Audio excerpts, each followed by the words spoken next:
lights go low, the city goes high. Stories untold under moonlit skies. Braylon got the vibe, got the flow for the culture. Yeah, you already know. Turn it up, lean back, feel the breeze. Late night truths drifting through the trees. It's for the culture, by the culture. Braylon got the soul to show you. Breaking it down, lifting it higher. Feel the rhythm, spark the fire. Headlines flip with a soulful twist. Behind the scenes where the magic sits. It's the heartbeat of the now and the then. Where the story starts and never ends. Tune in, lean and feel the groove. Every moment, a vibe you can't lose. It's for the culture, by the culture. Braylon got the soul to show you. Breaking it down, lifting it higher. Feel the rhythm, spark the fire.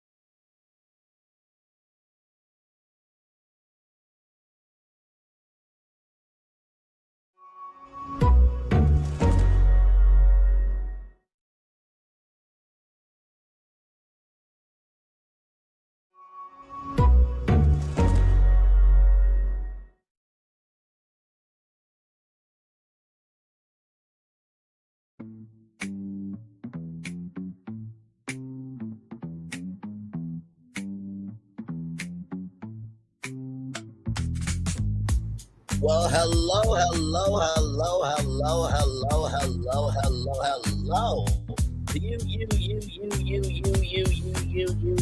And you. Welcome in to another edition of Braylon's Virtual Tour Live. Glad to have all you here in the building with me. Yes, indeed, a lot going on upon today. Yes, indeed. I saw this article earlier this morning. And I thought it was quite interesting because, as you know, we talk about the creator economy over here quite often, right? And I've been speaking about how, I am able to take different brands and incorporate them into theme parks and to different businesses, right? I've pitched many different concepts. I think one of the biggest ones was when I combined Toys R Us and Chuck's Arcade into one location, to the point where the chief marketing officer of Chuck E. Cheese responded to my live stream, right? And so when I saw this article from the Hollywood Report, I was like, this is very interesting because it talks about Pillsbury. And for those of you who remember my Disney hotel live stream that I did, where I took some Disney hotels from Disney World and rebranded some of them. Some of them I rebranded with a brand infusion. Other ones I branded with a brand, and one of them was the Pop Century Hotel, right, with Pillsbury, right? I did that, and it was the only, hotel resort, what have you, where you could get Pillsbury crescent rolls and cinnamon rolls and anything else from Pillsbury for all 7 days of your vacation. It was a great concept. And so when I saw this article, I was like, okay, let's really have a conversation on this thing, right? Shout out to the 3 people here. Thank you so much. Let's get to it because higher is waiting, low is available. But either way, we got to go on tour. Yes, indeed, we do. Let me take down this iconic intro here. You see that virtual tour background? Yes, you do. You hear that virtual tour music? Yes, you do. And then there is, hey, everybody, welcome in. Glad to have all of you here. So in order to get this thing started, we're going to talk about Disney, right? Because Disney is, my God, a brand upon itself, right? So let's get to that first. And then we're going to get to the article from the Hollywood Reporter here. So here we go. From CNBC.com here, Disney's new parks boss outlines investment strategy with super fans at the forefront, right? So key points here: the new Disney Experiences chairman Thomas Maslam says his strategy is balancing the needs of his most ardent park goers with its less frequent visitors. This includes focusing on large-scale park expansions to draw in new guests and smaller, more immediate updates for annual pass holders. These efforts are already paying off, Maslam said, telling the company's recent fiscal third quarter, in which the experiences division posted record quarterly revenue. Now, you need to recognize that Disney's revenue for the whole company is their theme parks. 70% of the company's whole revenue is the theme parks. It's not from the movies, it's not from TV, it's not from merchandising, it's not from the tours, it's not from anything else. The theme parks are 70% of Disney's revenue, and this is going to lead us into the article from the Hollywood Reporter here. As you can see, that is the Yeti there. Making a return to Expedition Everest. It's not every day that a live crowd goes wild for an animatronic Yeti, but the audience at Disney's D23 Expo isn't just any old crowd. It and its superfans are central to Disney's strategic park investments, some $60 billion planned over a decade. We are bringing the Yeti back to life, Thomas Maslam, chairman of Disney Experiences, announced to 12,000 Disney Park fans Saturday night during the division showcase in Anaheim, California. The resurrection he was referencing is within the Expedition Everest attraction at Walt Disney's Animal Kingdom theme park. Since 2006, the ride's Yeti has been stationary. At the time the figure was unveiled, it was the largest and most complex audio animatronic that Walt Disney Imagineering had ever built. But after only a few months, it broke. Its isolation within the finished ride made it difficult to fix, so Imagineers placed the machine in B mode with a strobe light effect, in which a strobe light effect was used to give the illusion of movement. The broken animatronic has since become affectionately known as Disco Yeti. Now it's getting a second life. Maslam, who became Parks chief after Josh D'Amaro was appointed Disney CEO, announced the Yeti repair, as well as the return of fan favorite characters Dreamfighter and Figment in Florida and an overhaul of Tomorrowland in California to some of Disney's most ardent fans on Saturday. It's a sentinel of where the company plans to put its focus for the blockbuster Disney Experiences unit, made up of theme parks, cruise lines, and consumer goods sales. As Disney expands its reach, it will need to lean on its most loyal attendees and biggest spenders to counter microeconomic uncertainties and challenging travel trends. It may not sound like a big thing, but something like the Yeti or Figment, or being really serious about Tomorrowland, they mean a lot to people because they grew up with these stories, Maslam told CNBC. They're small, they're immediate, but they're meaningful, he added, a balancing act. For Maslam, the focus of his tenure as head of the Disney Experiences division will be about balancing the company's massive expansion plans, new lands and area overhauls based on popular intellectual property meant to attract the less frequent out-of-state and international visitors, with more targeted updates and upgrades that annual pass holders and more regular attendees want to see. Our job is to listen carefully and then find the way to harmonize the different needs and wants. He said the simplest way to frame it is, I'm really focused on making sure we put our fans and the consumer and the guests into the center of our decision making, he said. Maslam said these efforts are already paying off. The company's recent fiscal third quarter earnings report, in which the Experiences division posted nearly $10 billion in revenue. $10 billion in revenue. $10 billion in revenue. A 10% jump from the same quarter a year prior and a quarterly record. So this is going to be Cars Ridge Run Rally. As you can see there, so these are all geysers here, so all this will be actual water, which is going to be amazing.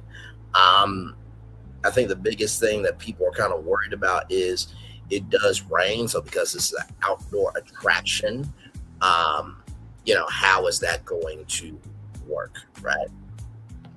I believe the results are at the end of doing something right at the beginning, and that is really putting the fans in the center of our attention. He said that's why, despite some, other companies reporting different results, we're doing extremely well in Florida. We're doing very well here in California because we listen carefully and we respond. We really respond to the right consumer at the right time. Last month, Rob Comcast report lags in theme park attendance, particularly in Orlando, Florida, and yet at Disney domestic park attendance was up 3% and guest spending rose 4%. Now, if you're thinking 3%, 4% is big, it's not that big. It's not.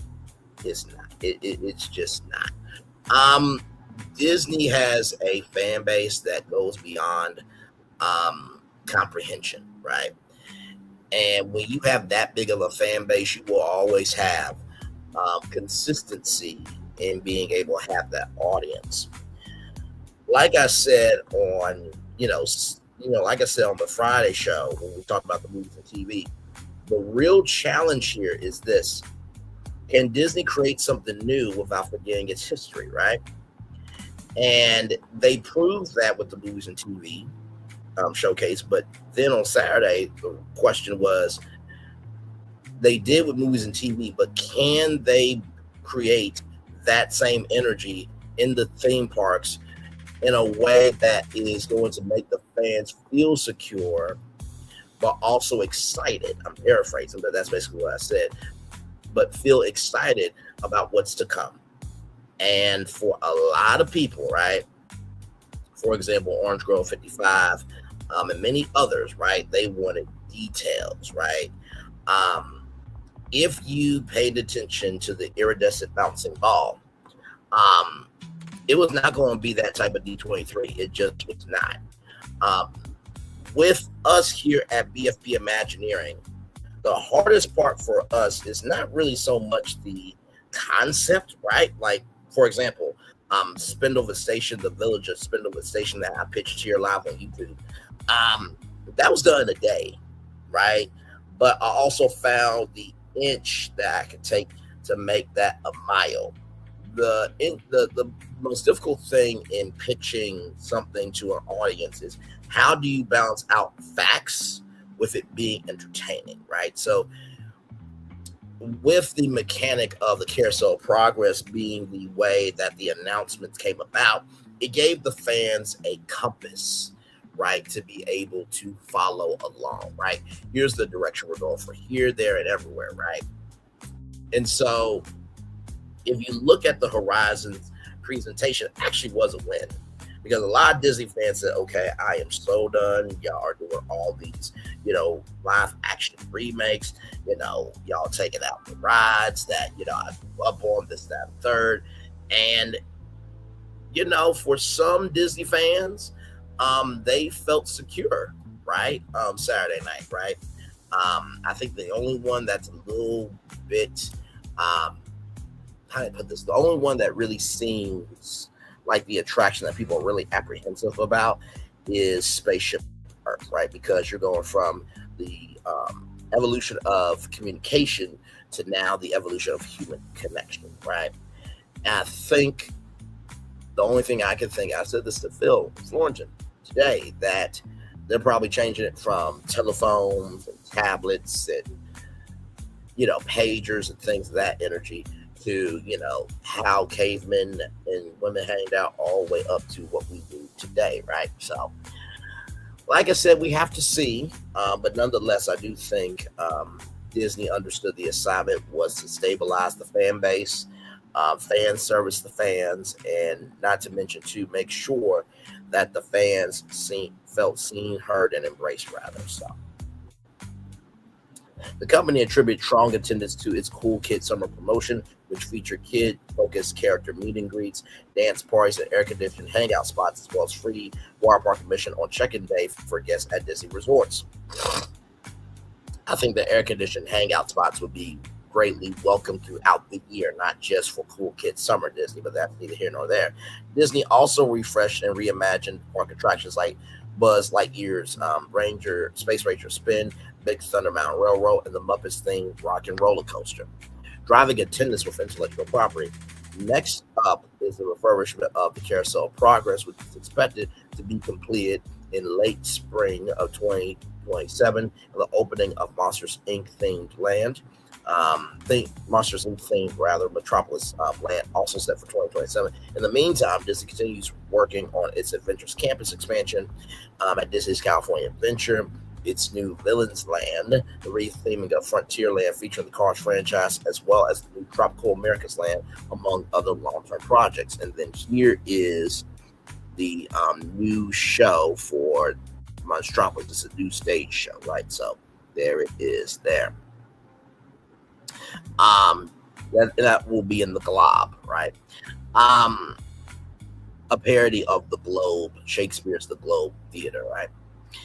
Disney's portfolio of intellectual property has been the bedrock of its theme park since the very first location opened its doors, and that library of content has only grown in recent decades. The company has a vast wealth of stories and characters to tap into in order to entice park goers. While these new lands and rethemed attractions are designed for all future Disney park visitors, these additions predominantly act as a beacon to those who don't travel as often to the company's resorts and parks. They offer a fresh reason for out-state and international guests to book a trip. The percentage of people that go to Shanghai Disneyland just to go to Zootopia Land is very, very high. Then CEO Bob Iger said during the company's fiscal first quarter earnings report in February. Rewarding loyal park goers. Equally important are the guests that frequent Disney parks more often. These attendees have some of the strongest emotional attachment to the parks and more purchasing opportunities when it comes to merchandise and concessions. These park goers enjoy the new marquee expansions, but it's not only the driver for their visits to the parks, but those who visit annually or several times during the year are deeply passionate about the live shows, character meet and greets, holiday food specials, seasonal festivals, and parades and nighttime spectaculars that these parks provide. So there is the World of Color right there. The OG show is coming back to Disney's California Adventure, and that is at Pixar Pier there. On Saturday, Disney revealed the return of two fan favorite nighttime spectaculars. Let me see if I can do this right. Ladies and gentlemen, boys and girls, in just a few moments, the rivers of America will light up for Remember, Dreams Come True, presented by Honda.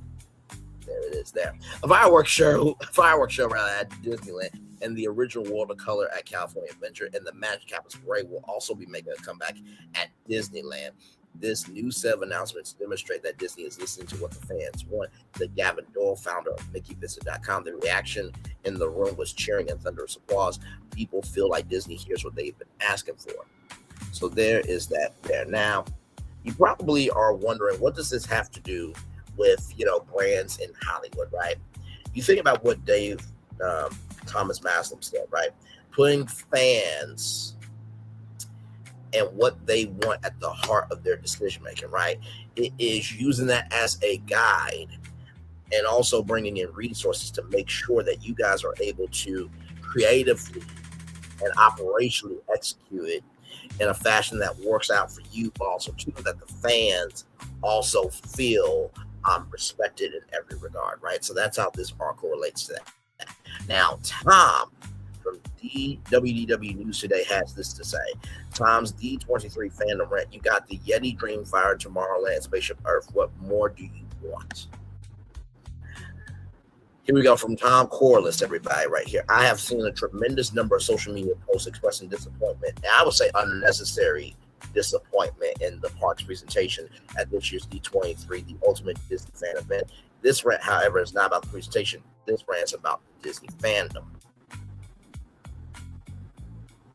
By the way, you have to be really bold to wear a Figment hat, Tom. Very well done, good sir. And look at the magic mirror. Oh, my God, right there. Woo, what a face. I say that with love, grace, and space, magic mirror, of course. I started this website in 2007 as I gained a persona, and people came to know me in this community, especially about the mid-2010s and into the 2020s. I became known as the negative guy, the guy who hates everything. People made up stories about me, and there's still lots of people who don't like me, give me dirty looks in public for whatever reason. What rubs me the wrong way today is seeing the fandom adopting that negative persona that people felt I was for me. Particularly this weekend. Particularly when this weekend was clearly a rare moment in which almost everyone got what they wanted. There's the Yeti there.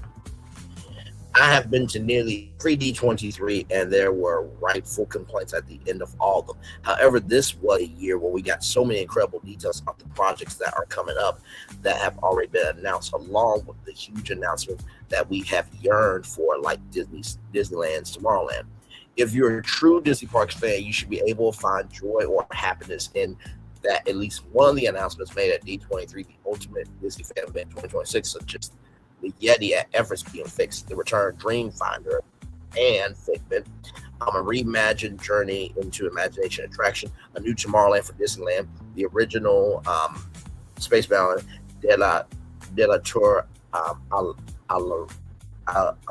la New coming back to Paris, or even the Spaceship Earth reimagining finally happening.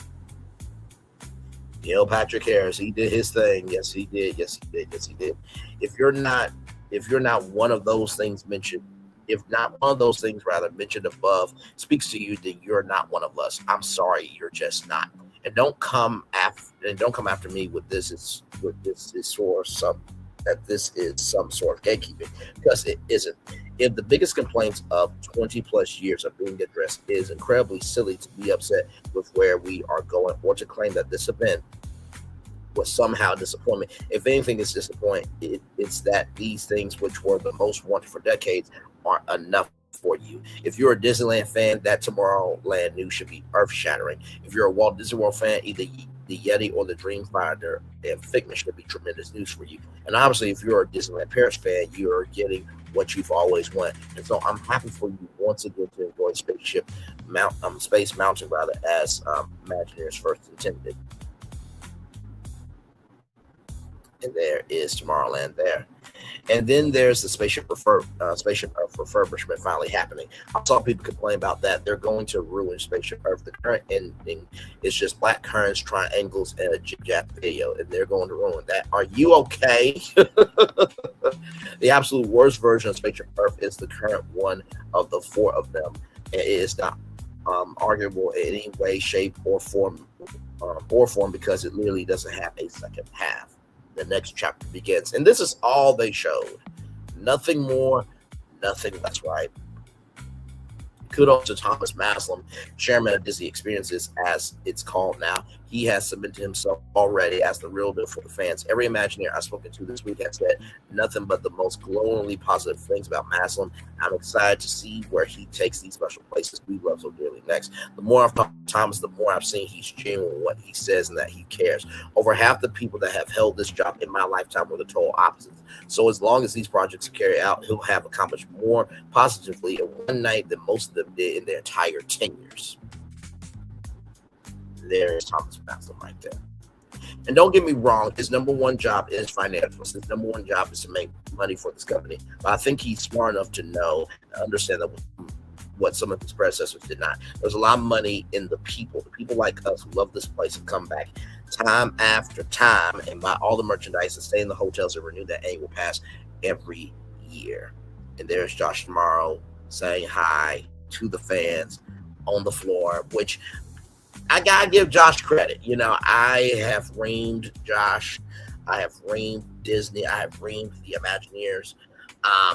But from what I've been able to see, it seems like there is a new Disney decade or Discade on the horizon. And I think within everything that has been said, talked about, and has been shared, I think the passion of Disney fans is very strong, which is a blessing and a curse. But it just means that people still care. If people didn't care, no one would be talking about this, right? Clearly, under Josh Tomorrow's leadership, they have put together the right people at Parks and Resorts. There are some of these executives where the verdict is still out, since they are very new. Since they are still very new in their roles, but the leadership above them certainly seems to be putting things in the right direction. In a short conversation with Joe Charlotte, the new president of Walt Disney World Resort, I found a realistic and assuring outlook on where things are headed for the Florida property, and look forward to seeing what he and his team can do for our home parks. And there is Horizons, the D23 Disney Experiences showcase there, and you see all the castles all around the world there. Very nice. after what had felt like so many years of darkness and despair for the places and art, and the art form we hold so dearly, I find myself so far more optimistic than I've ever been. If the most negative man to ever live can feel this way right now, what's your problem? And I fully agree with the one and only Tom Corliss. And you're probably wondering, how does this relate, right? Because when you see Pillsbury, right, with a studio, when you see the Gap with a studio, right, when you see, for example, let's just say, when you see Sharpie, right, with a studio, you're thinking like, why would Sharpie have a studio?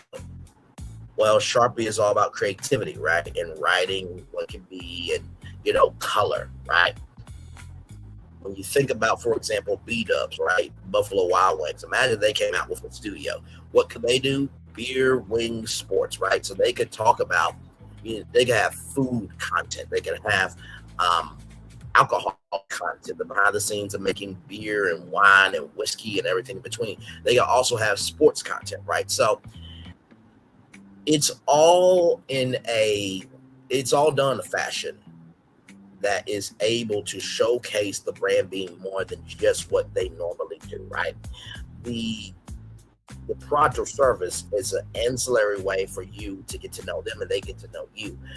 But the studio is a companion piece to what they do, right? So with that being said, let's now get to the Hollywood Report article. Here we go, everybody. There is the Pillsbury Doughboy right there. The Pillsbury Doughboy is coming for Hollywood. Studios may be strapped, but big brands are rolling in dough.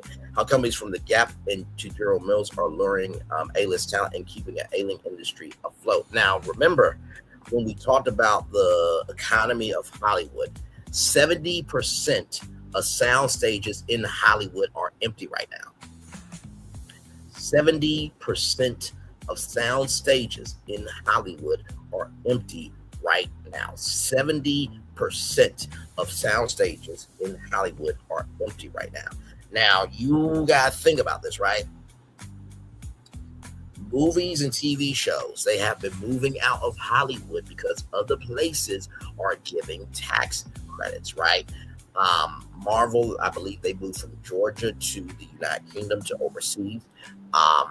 MasterChef, they have moved overseas as well. Canada has been rolling in production for the longest time, right? So when you think about all the factors that happen with that, you think about the rising cost of everything in the United States of America. You think about the presidents that everybody else voted for and the administration that everybody else allowed name. Think about his supporters that have conditioned the environment where international travel is down very badly. It has hurt Disney World. It has hurt Universal. It has hurt all Vegas. It has hurt the United States of America. If people don't want to come here because they feel like they can either be deleted by ICE or they can be, captured by border agents. And that is a sad, pathetic, and disgraceful tragedy that should never be happening.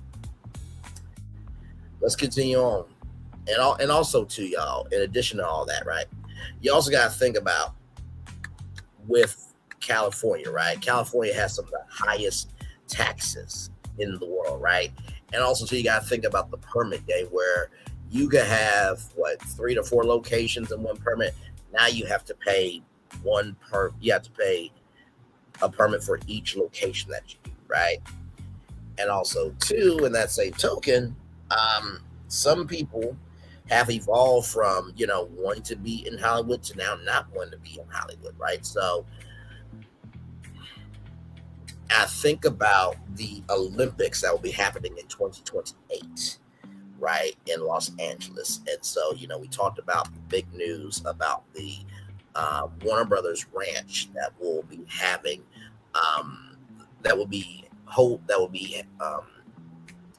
doing the production duties, right, that, sorry, how can I put it?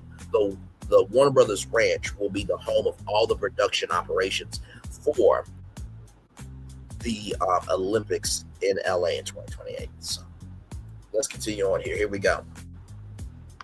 Brian Glazer first recalled that advertising and entertainment were colliding after a meeting with General Electric CEO Jim Elmont a decade ago. Elmont had approached the mega producer about having Imagine Entertainment create some TV spots from the conglomerate, but Glazer said he wasn't inspired by the idea. He said, "I want to be that feeling like you get, to be like the feeling you get watching Apollo 13." Glazer recalled, referencing the 1996 Oscar-winning drama directed by his Imagine partner Ron Howard.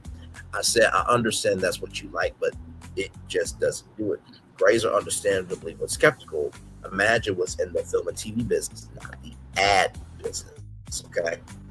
But the producer says he has always had fascination with the founders that sparked the idea. It was an anthology series inspired by Thomas Edison and the light bulb. GE loved it. It was an ad. It was a better entertainment program that met Imagine's bar for quality and had the added benefit of bringing a little shine to General Electric in the process. The Nat Geo series Breakthrough, which would count the conglomerate as a producing partner alongside Imagine. While GE had notes, General Electric had notes. The Imagine team worked through it all to get over the line. The show would help spark a new and growing business line, Imagine Brands, which has now worked with companies like Nike, The Day Sports Stood Still, Ford, John Bronco, Coca-Cola, Christmas Miles Away, and is hard at work. It's hard at work now on yet to be revealed projects with Elon Musk, SpaceX. Glazer isn't the only one to have seen the light. Now, you see there that Toyo is making its own ET moment. Everybody knows that iconic movie with Drew Barrymore, right? So let's continue on here. Across Hollywood, a new status quo has emerged. Advertising is entertainment.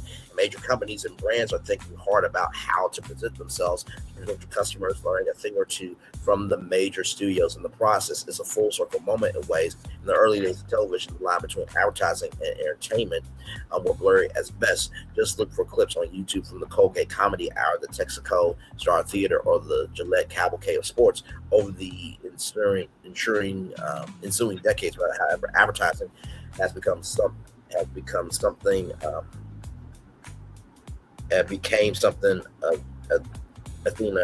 anathema to Hollywood.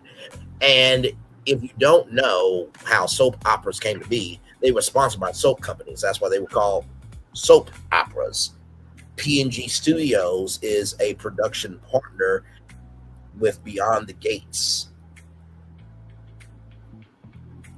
You remember when CBS Studios and NAACP made a pact to create content for all of Paramount Skydance, right? So if you understand the moves that are happening around you, you'll understand what you're seeing in front of you. If you understand the moves that are happening around you, you'll understand what you're seeing in front of you. If you understand the moves that are happening around you, you'll understand what you're seeing in front of you. I'm going to show you something here.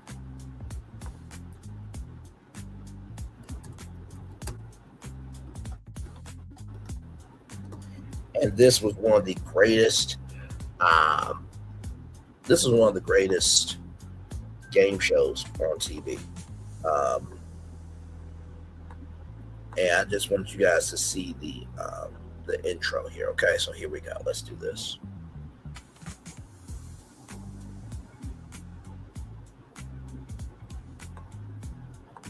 Now, for those of you who may not remember this show, right? This show was on The Hub. The Hub was a kids network in partnership with Discovery and Hasbro, right? So here we go.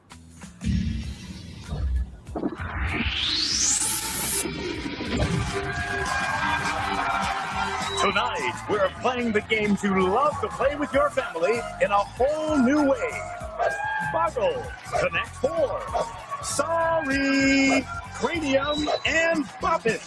The games are bigger, the stakes are larger, and moments are priceless. Right now on Family Game Night. And now, here's your host, Todd Newton.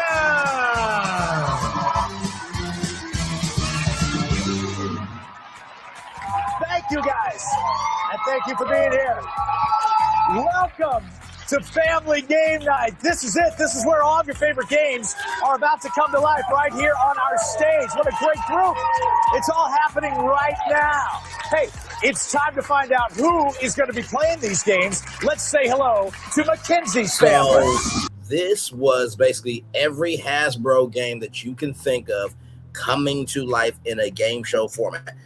I have been wanting Hasbro to bring this back, but bring it back as Hasbro's squad game night, because games are better with best friends. Imagine me and three of my best friends going on with versus another squad. Or if you are a person who you're the only person that wants to go on, they can match you with other people, and then y'all could go play on Hasbro squad game night and, you know, walk away with $75,000, which, by the way, if I divide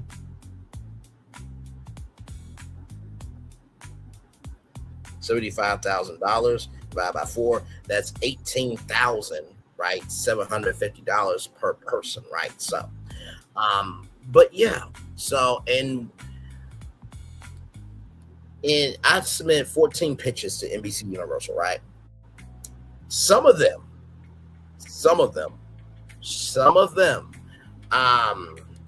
and I'm just going to look at my, I'm going to look at my Google Docs right now and just see here.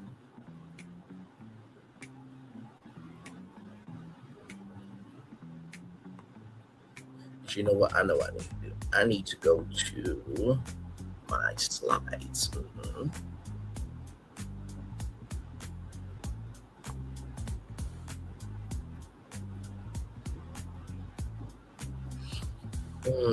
That's not it either. Now let me go to Canva. Sorry, y'all. Just trying to see something. Give me a moment. Because in those 14 ideas that I submitted, I did utilize some brands. I did. I'm trying to look here now.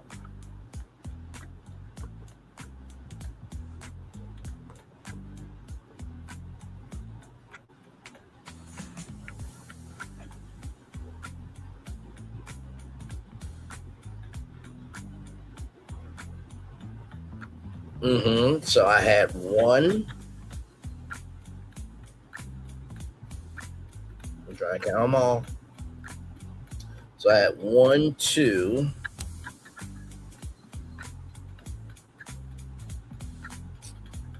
3,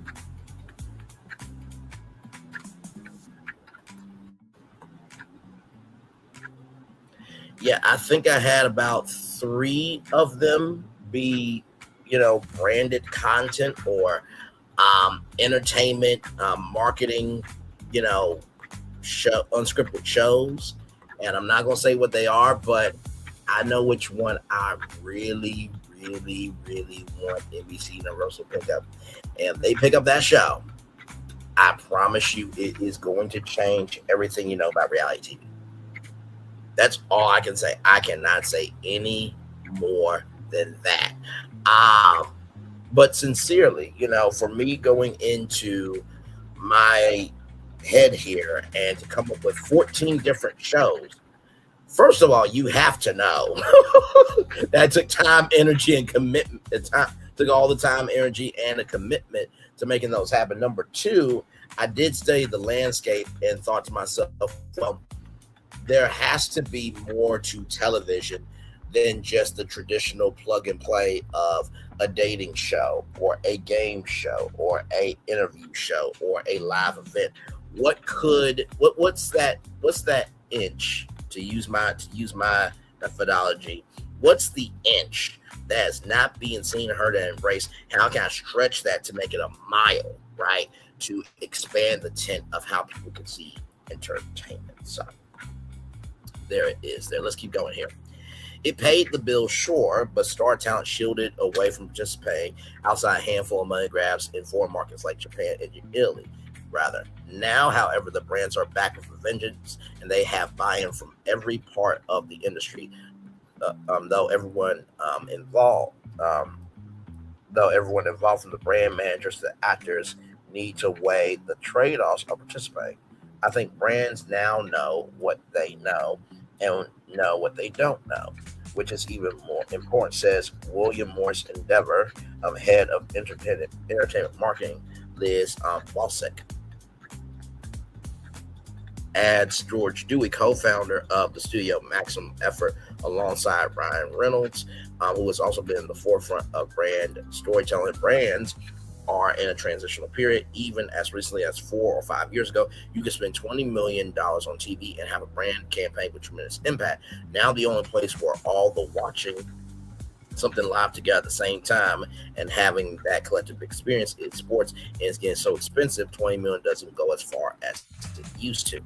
So brands are responding by launching in-house studios, while many small and mid-sized film and TV production companies are leaning into brand entertainment to keep business going, even as Hollywood writ large is in something of a lull. Film and TV production has declined throughout much of the United States, and Los Angeles has been hit particularly hard. And in a post-peak TV era, the demand for premium content from TV networks and streaming platforms is simply smaller than it was just a few years ago. This is why the NBC Universal launch Unscripted Accelerator was so important, to have access to everyday people who watch TV the most, right? To be able to say, hey, I think I have an idea here that has never been done before, right? So companies in the motion picture and good damn. There we go. Companies in the motion picture and video production space has shed 94,000 jobs. Good Lord Jesus, that is crazy work. 94,000 jobs in the past decade, a decline of 21%. U.S. Bureau of Labor Statistics figures show at the peak of peak TV, the sector employed some 289,000 people. Recent employment levels have been about 100,000 lower than the industry's October 2022 high. The agency says the industry is producing nearly 50% fewer shows than it did pre-strikes in 2023, according to data platform Illuminate. But as studios and streamers pull back, major brands are ramping up, hollering. Oh my God, my eye, y'all. Sorry, Jesus Christ. Okay. Hiring Hollywood and media veterans for their in-house studios to be more ambitious in their storytelling, even if they ultimately have a product they need to sell. Earlier this year, Gap brought in former Paramount executive Pam Kaufman as its chief entertainment officer, and other major brands across consumer packaged goods, food and beverage, automotive, fashion are launching studios, from Procter & Gamble's P&G Studios to Starbucks Studios, which counts manager and producer Michael Sugar as part of its brain trust, to Kraft Heinz's The Kitchen and Dick's Sporting Goods Cookie Jar, and Dream Studios to Elf Cosmetics, which has hired UEG vet Jennifer Sutherland. Why do I feel like that's United Entertainment Group? What is that? What it is? Yep, United Entertainment Group. That's what I thought. Okay, all right, good. Jennifer Sutherland to lead its entertainment division. While the traditional TV commercial right now might be how marketing started, the canvas has changed, and people's attention spans are in so many places with phones and all the different things, and all the different things that demands and information available at our fingertips, says Todd Kaplan, Chief Marketing Officer at Kraft Heinz, right? Multiple sources say that the budgets for these projects can range from the tens of thousands for a raw digital series to north of $50 million for the most star-studded ambitious efforts, particularly if they are planning to launch off at a major event or like the Super Bowl or World Cup. Sorry, y'all.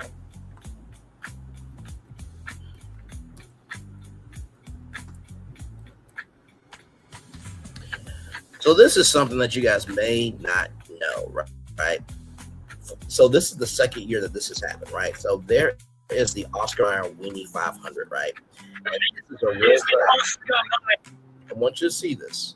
Okay, here we go. I want you to see this here. Here we go. And this is relating to entertainment marketing. Here we go. Weenie 500. This is the Oscar Mayer Weenie 500. This isn't your typical backyard barbecue. 14,000 pounds of perfectly seasoned goodness on the Indianapolis Motor Speedway. An icon. Racing on an icon. If you can't handle this heat, this kitchen ain't for you. We've got smoked buns. It is all on the line. Maxed out. It's gonna be close. Hold on to your buns. This is the Weenie 500. Yeah, this was a thing, right? So basically these weenies here, and y'all know the Wienermobile, right? So these weenies right here, all 6 of these. Let me go back here, way right here.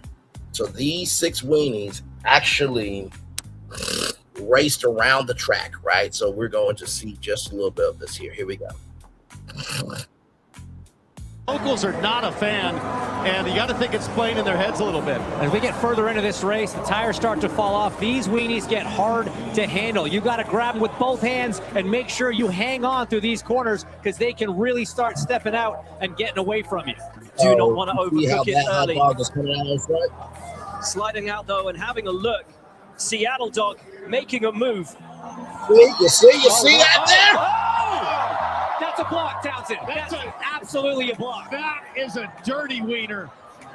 I don't think I can endorse that kind of behavior. They were buns to buns coming off of 2, and that was not right. That was not right. That Well, it was killed the momentum. It killed the momentum, and Slaw Dog, your defending champions, making a move. Can they stuff it up the inside? what a silly sausage. Shido Well, as you can loses see, the right? lead.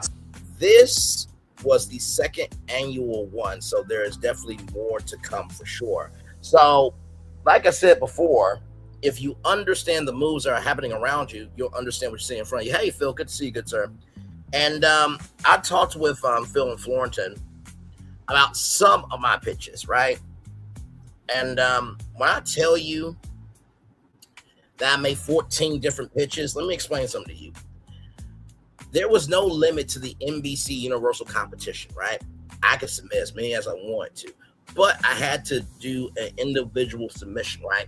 And when it came to the pitch deck, that was up to 10 different slides. So 14 different pitches for, let's see here.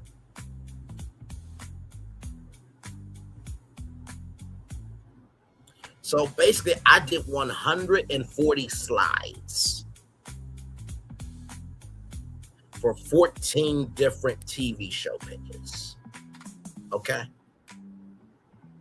That is some crazy ass work. So I just wanted to let you guys know that as these brands recognize that, hey, we can be more than just the product or service that we sell, right? So, and not to mention too, just as a side, I just want to show you this, right? So Buffalo Wild Wings has come out with their throwback menu, right? So here it is here.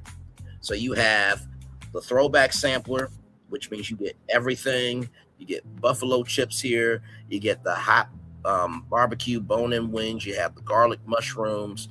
You have the beef or Rex sliders. You have the mini corn dogs, and you have the hot barbecue boneless wings. Now you think about Nathan's hot dogs, right? You think about Nathan's hot dogs. Why in the world has there not been a Buffalo Wild Wings wing-in competition? That's some content, just saying. So with that being said, let's get back to our article here. Brands trying to reach mass audiences. I would have mastered it in a way through entertainment. It's just another example of how those forces joining and coming together can lead to bigger, greater, and better work, says Walsick. Of course, there are real challenges to this new paradigm. obviously they must not have seen my YouTube channel and all the different ways that I have utilized brands to pitch brand new businesses. How I have utilized brands to infuse at Walt Disney World Resort and, Universal Orlando Resort and Disneyland, and also to Universal Studios Hollywood and Six Flags. So like, it's only challenging in this new paradigm because they have never had the curiosity, the fortitude, or the or making the space to be able to go from the window to the wall, right? I was trying to think of something else. I can't put this. I'm trying to think how to do it. They have never had the range to be able to understand why honey barbecue matters just as much as blazing matters, right? The reason why Buffalo Wild Wings and wings work out so well for everybody because it is not only shareable food, but there's a flavor for everybody. So being able to showcase through the power of entertainment marketing that, wait a minute, am I really being pitched a product here, or is it good enough where, oh, I'm enjoying the show? Wait a minute, why is this KFC finger licking Good Friday Night Live show entertaining me? Well, it's a 2-hour show with me talking to celebrities, content creators, and everybody else eating on KFC for 2 hours. Why in the world is Braylon doing Dr. Pepper fan-filled Fan Zone Sunday on Fox NFL Sunday? Well, Dr. Pepper has had a relationship with football for a very long time. Also, with that said, I'm trying to think of something else that I could bring up as a brand. Give me a moment. Oh, I got it. McCormick. Right there, McCormick. Why is there a McCormick cook-off on Food Network? Wow, they're using McCormick spices to make food. Like, do you see the entertainment marketing that I'm doing here? I'm just bringing a brand together with a vehicle to showcase that brand. That's literally all entertainment marketing is. Okay, let's continue on. Of course, I already read that. The bar for brand content is in many ways higher than traditional entertainment. Many people enjoy trashy TV shows like Love Island, but they find trashy advertising to be, just trashy. Sorry, I double spoke there. Every one of our clients realizes that, generally speaking, consumers don't love ads, says Dave Anderson, an executive at United Talent Agency's brand advisory group. They don't love watching ads. They don't love being interrupted by ads. So the brand has to be incorporated within the context of entertainment in order for it to be a full-blown ad. Now, of course, we all know who this is. This is the Columbia Pictures woman in a Lego form, right? So, okay, all right, just saying. For many large companies, that means their ambitions are getting bigger too. Be they General Mills, owner of Pillsbury and Betty Crocker, or a Mazda. General Mills, for example, will debut a high-profile campaign starring Shaquille O'Neal focused on his Cinnamon Toast Crunch, Lucky Charms, Reese's Puff, and Honey Nut Cheerios cereal brand starring September 1st, with the NBA star awarding some lucky buyers of the company's prizes that includes gold bars, actual gold bars, that's pretty cool, or a Honey Nut Cheerios hot tub. So like a branded hot tub, and the hot tub is yours to keep. So that's kind of cool.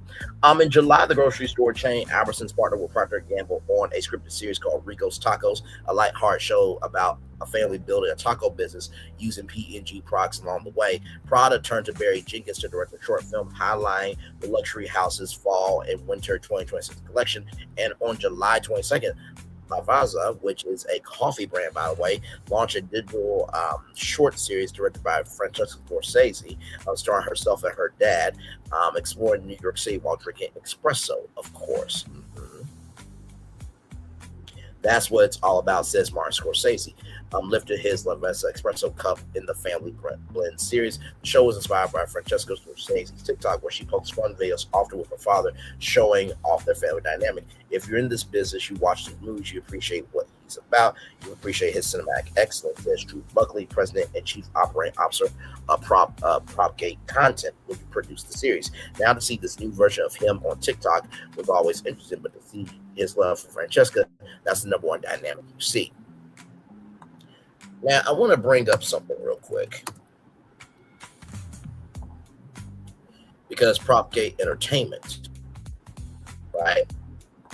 They were supposed to do something a long time ago, and I'm still waiting on it. Here it is right here from Deadline.com. Uno the Game Show in works for Mattel and Propgate and Let's Make a Deal showrunner John Quinn. Okay, all right, here we go. Card game Uno is set to be adapted as a television game show after toy company Mattel teamed up with Propgate Entertainment and Let's Make a Deal showrunner John Quinn. The Uno game show is part of a slate of unscripted shows being developed by Mattel Television, the production arm for the toy manufacturer. Entertainment marketing, ladies and gentlemen. Mattel Television is best known for producing series such as Thomas and Friends and Netflix's Barbie Princess Adventure, as well as Master of the Universe series. It is the latest attempt to turn the card game into a television series after Mattel had previously partnered with the Duran Company in 2013.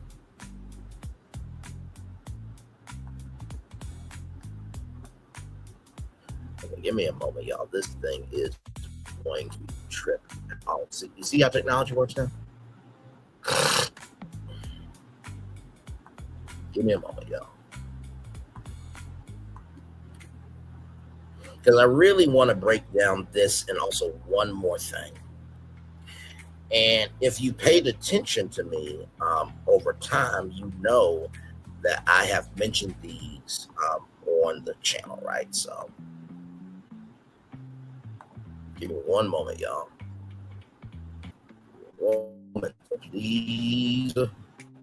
Okay. All right, here we go. Is it sharing? Yes, it is. Okay, let's get back to it right here, right? Okay. So we talked about all that there. Now let's keep going. The series will turn the card game into a larger-than-life competition for 4 teams vying to become the ultimate Uno champion. It will feature artist participation, over-the-top physical challenges, and trivia, right? So you have the red team, the yellow team, the green team, and the blue team, right? The card game, developed in 1971 by Mel Robbins, sees players compete to become the first to score 500 points, achieved over several rounds by being the first one to play off one's own cards and scoring points from those of your rivals. Each deck of cards consists of red, yellow, green, and blue cards, as well as wild and wild draw 4 cards. The game is celebrating its 50th anniversary next year. Ben Silverman, Howard T. Owens, and Greg Lipstone of Propgate, which produces series such as Chopped and Running Wild with Bear Grylls, will executive produce alongside Quinn, who's in charge of the long-running daytime game show Let's Make a Deal. Uno is the most popular game in the world. It's a fixture in pop culture, making it the ideal franchise to build a reality game show around, said Adam Bonnet, the producer of Mattel Television, who is leading the development project for Mattel. Ben, Howard, Greg, and John have deep expertise in unscripted content, are perfect partners to help transform Uno into a television series for the whole family. As Silverman and Owens, Uno is a beloved game that has been entertaining people worldwide for generations. We are excited to team with Mattel and John Quinn to translate the game for television, and so Uno the game show will be the perfect family viewing.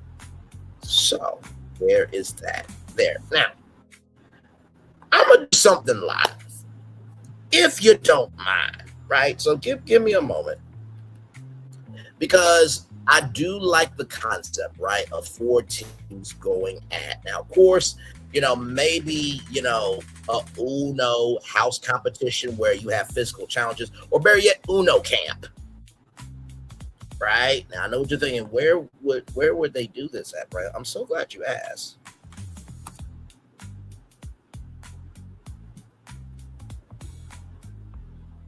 I am so glad that you past. So there's this club called Club Getaway, right? So imagine, if you will, that you have 4 teams of 5. You got 10 men, 10 women. They're all trying to find love, right? And they go to Uno Camp, right, which is at Club Getaway, which is a all-inclusive weekend. They have 300 acres, right? I'm trying to bring it up as you guys can tell, you know. It's Club Getaway. There we go. So here is Club Getaway, right? So imagine Uno Camp, where they can do challenges for the red team, the yellow team, the green team, and the blue team, right? And the winning team wins like $1 million. That's very easy to do Uno Camp as a show. And actually, if they did do that, I would actually go on Uno Camp, right? But I'm going to do a concept a little bit differently, right? Live. So give me one moment, right?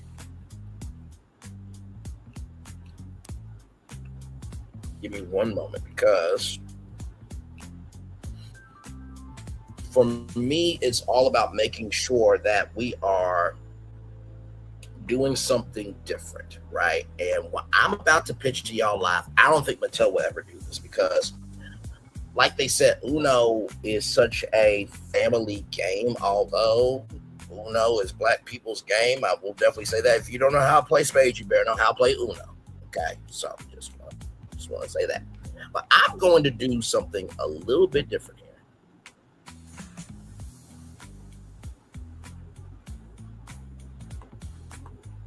Okay, so here we go. Let's do this. New chat. Here we go.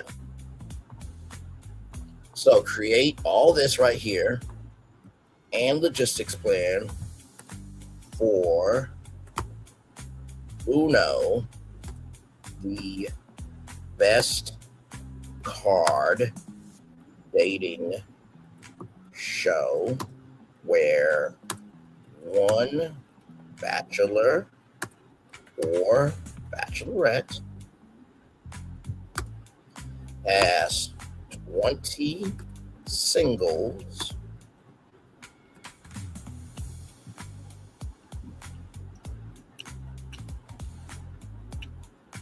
based on the Uno colors, red, yellow,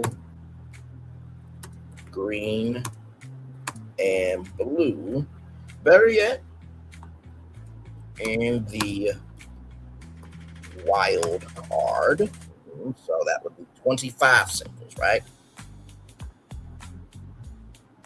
Plus the wild card. Each single will be based on what traits they have and their personality. Make sure I spelled that right.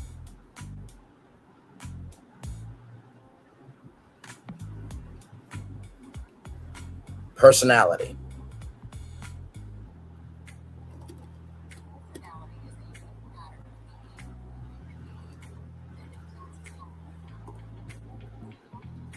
With 1-on-1 dates, 2-on-1 dates, group dates, group activities. Let's not spell activities. Activities.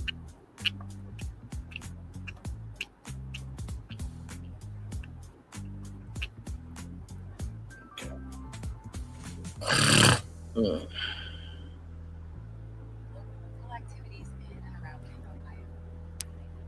Okay, sorry, y'all. To see the singles out of the house, right? Weekly parties. And this is a legitimate idea I'm doing live right now with y'all. P-A-R-T. Parties. Okay.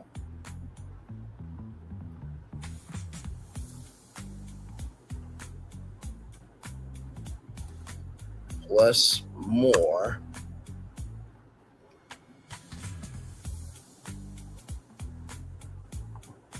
reality dating competition.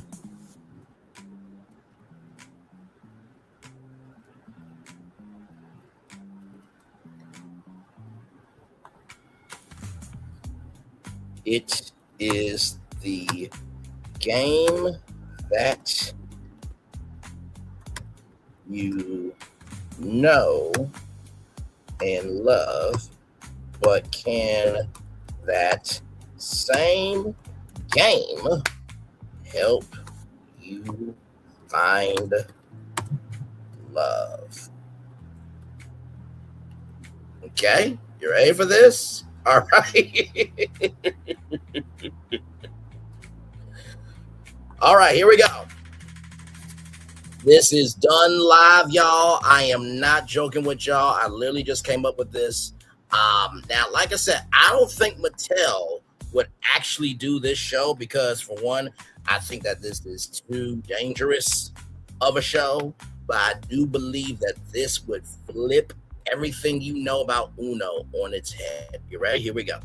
Uno, the best card.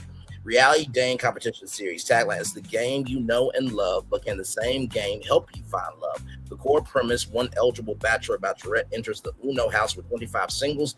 Each contestant is represented by an Uno card identity based on their personality, dating style, values, strengths, flaws, and relationship traits. Across dating, challenges, parties, eliminations, and unexpected Uno twist, the lead must figure out which card is their perfect match. The show combines dating, reality TV, competition, social strategy, comedy, personality-driven storytelling, while using the recognizable language of Uno to create its own entertainment universe. So here is the brand plan. Brand name, Uno, the best card. Alternative branding, Uno, the best card. Can you find your match?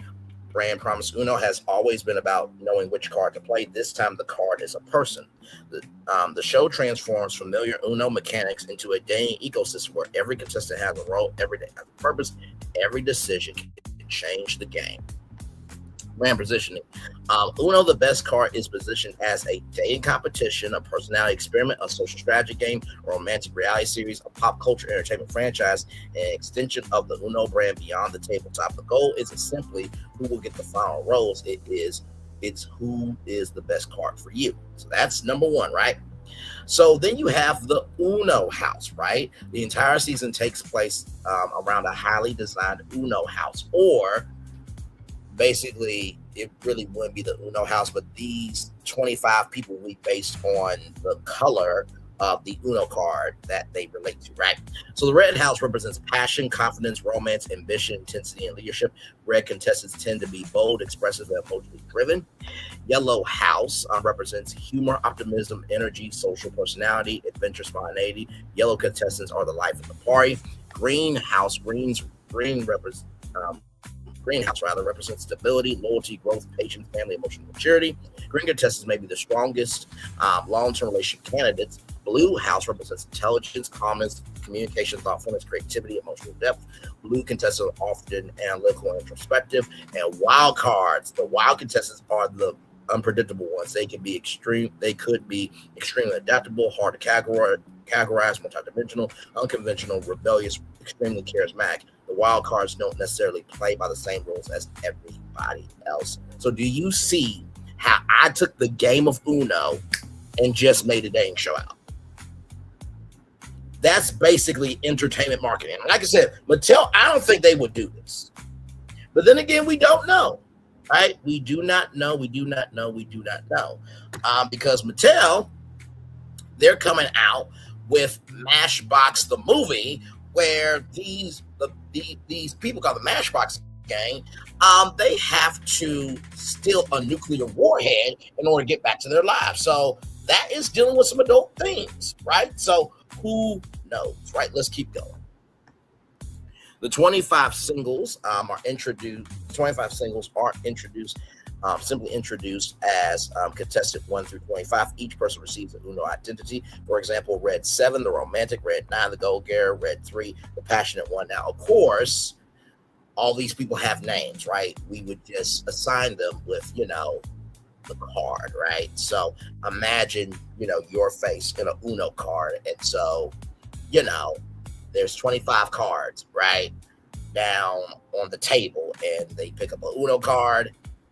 Will you continue this journey with me, right? So it's flipping The Bachelor and bringing Uno into dating, right? So red 9, the gold getter; red 3, the passionate one; yellow 5, the chameleon; yellow 8, the social butterfly; yellow 2, the adventurer.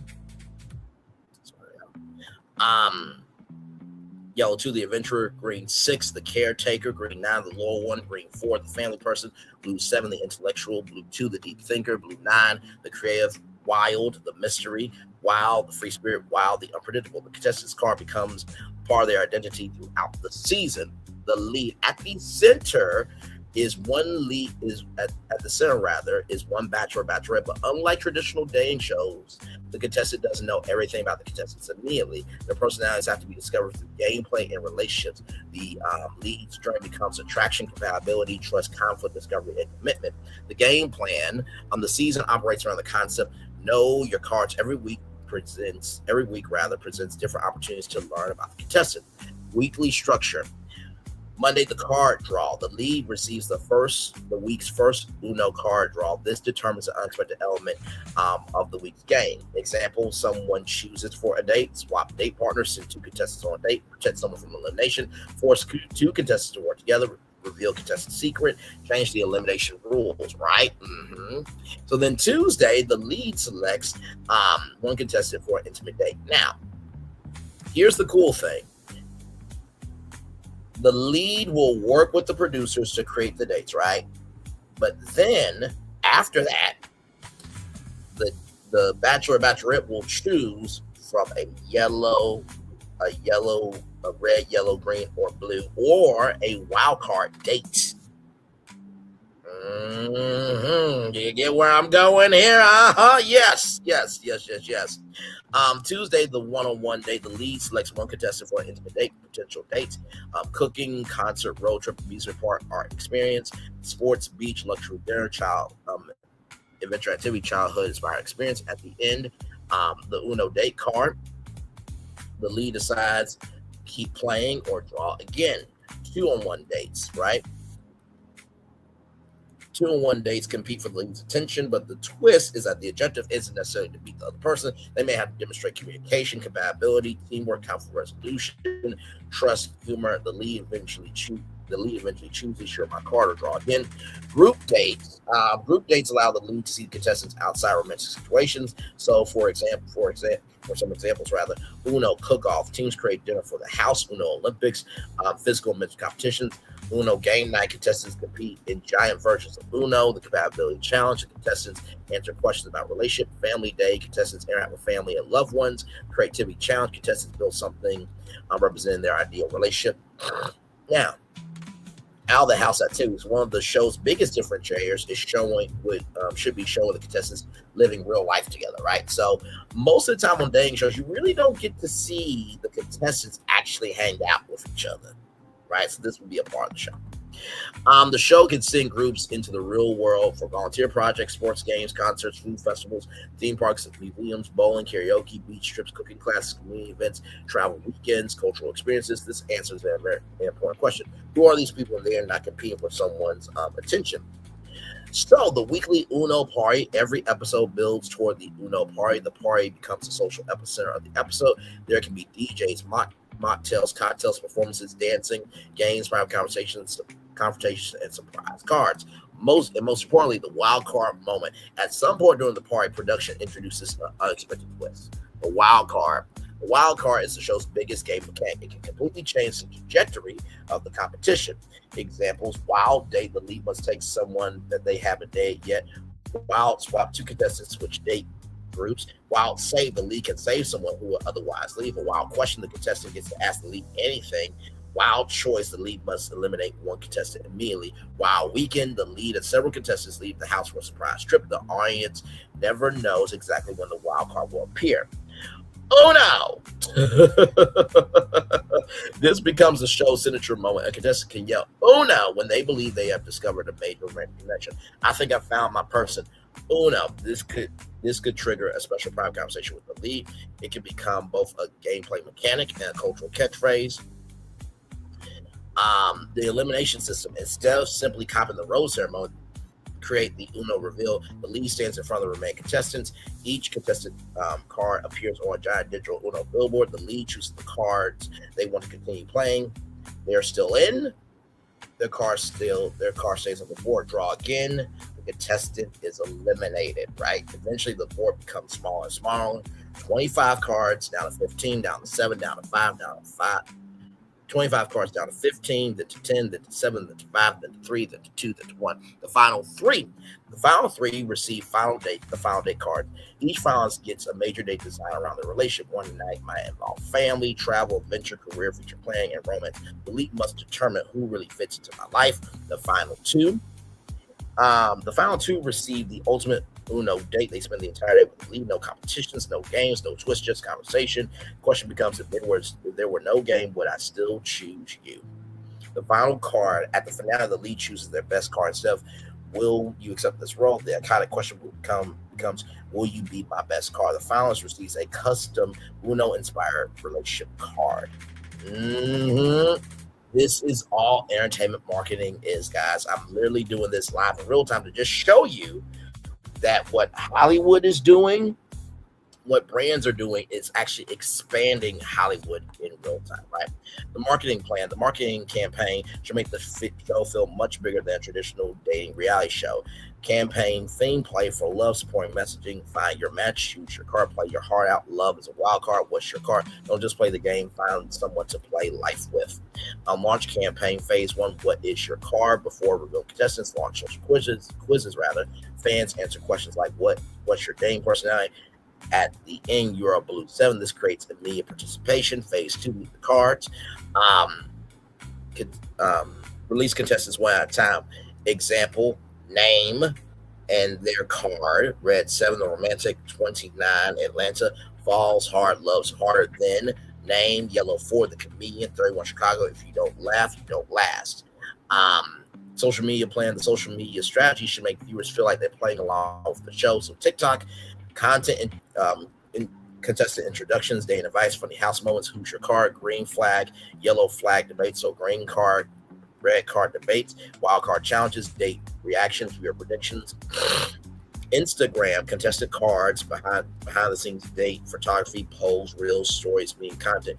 YouTube, create Uno the best card after the draw, a digital companion show featuring deleted scenes, contestant interviews, extended dates, behind the scenes footage, producer interviews, relationship updates, and maybe a house tour. Just saying. Of course, on Twitter, live conversation during the updates, during the episodes rather. There will be updates on Twitter during the airing of the episode. Of course, that's what I meant to say. Hashtag Uno the best card. Fans can debate who should stay, who's playing games, who is genuine, who is the best card, who deserves another chance. Social media. Interactive features, build your own 25. Fans create their hypothetical cast, pick your card. Users receive an Uno personality. Who would you choose? Fans choose between 2 contestants. Wild card alert. The show's official social channels announce unexpected twists. Favorite card of the week. Fans vote for their favorite contestants. Marketing partnerships. The show could create partnerships across dating apps, dating relationship platforms, restaurants, date night promotions, travel, brands, destination dates, fashion, contestant looks, beauty, grooming and beauty partnerships, food and beverage, Uno party integrations, music, artists performing at Uno parties, gaming, interactive Uno digital experiences, entertainment, movie theaters, theme parks, and live entertainment venues. Imagine watching Uno the best card at Cinemark, right, every week. So the logistics plan the production format. Season 1, 25 singles, 1 bachelor, Bachelorette, 10 to 12 episodes, 60 to 90 minute episodes, one primary location, multiple off-site locations, weekly eliminations, reunion finale special.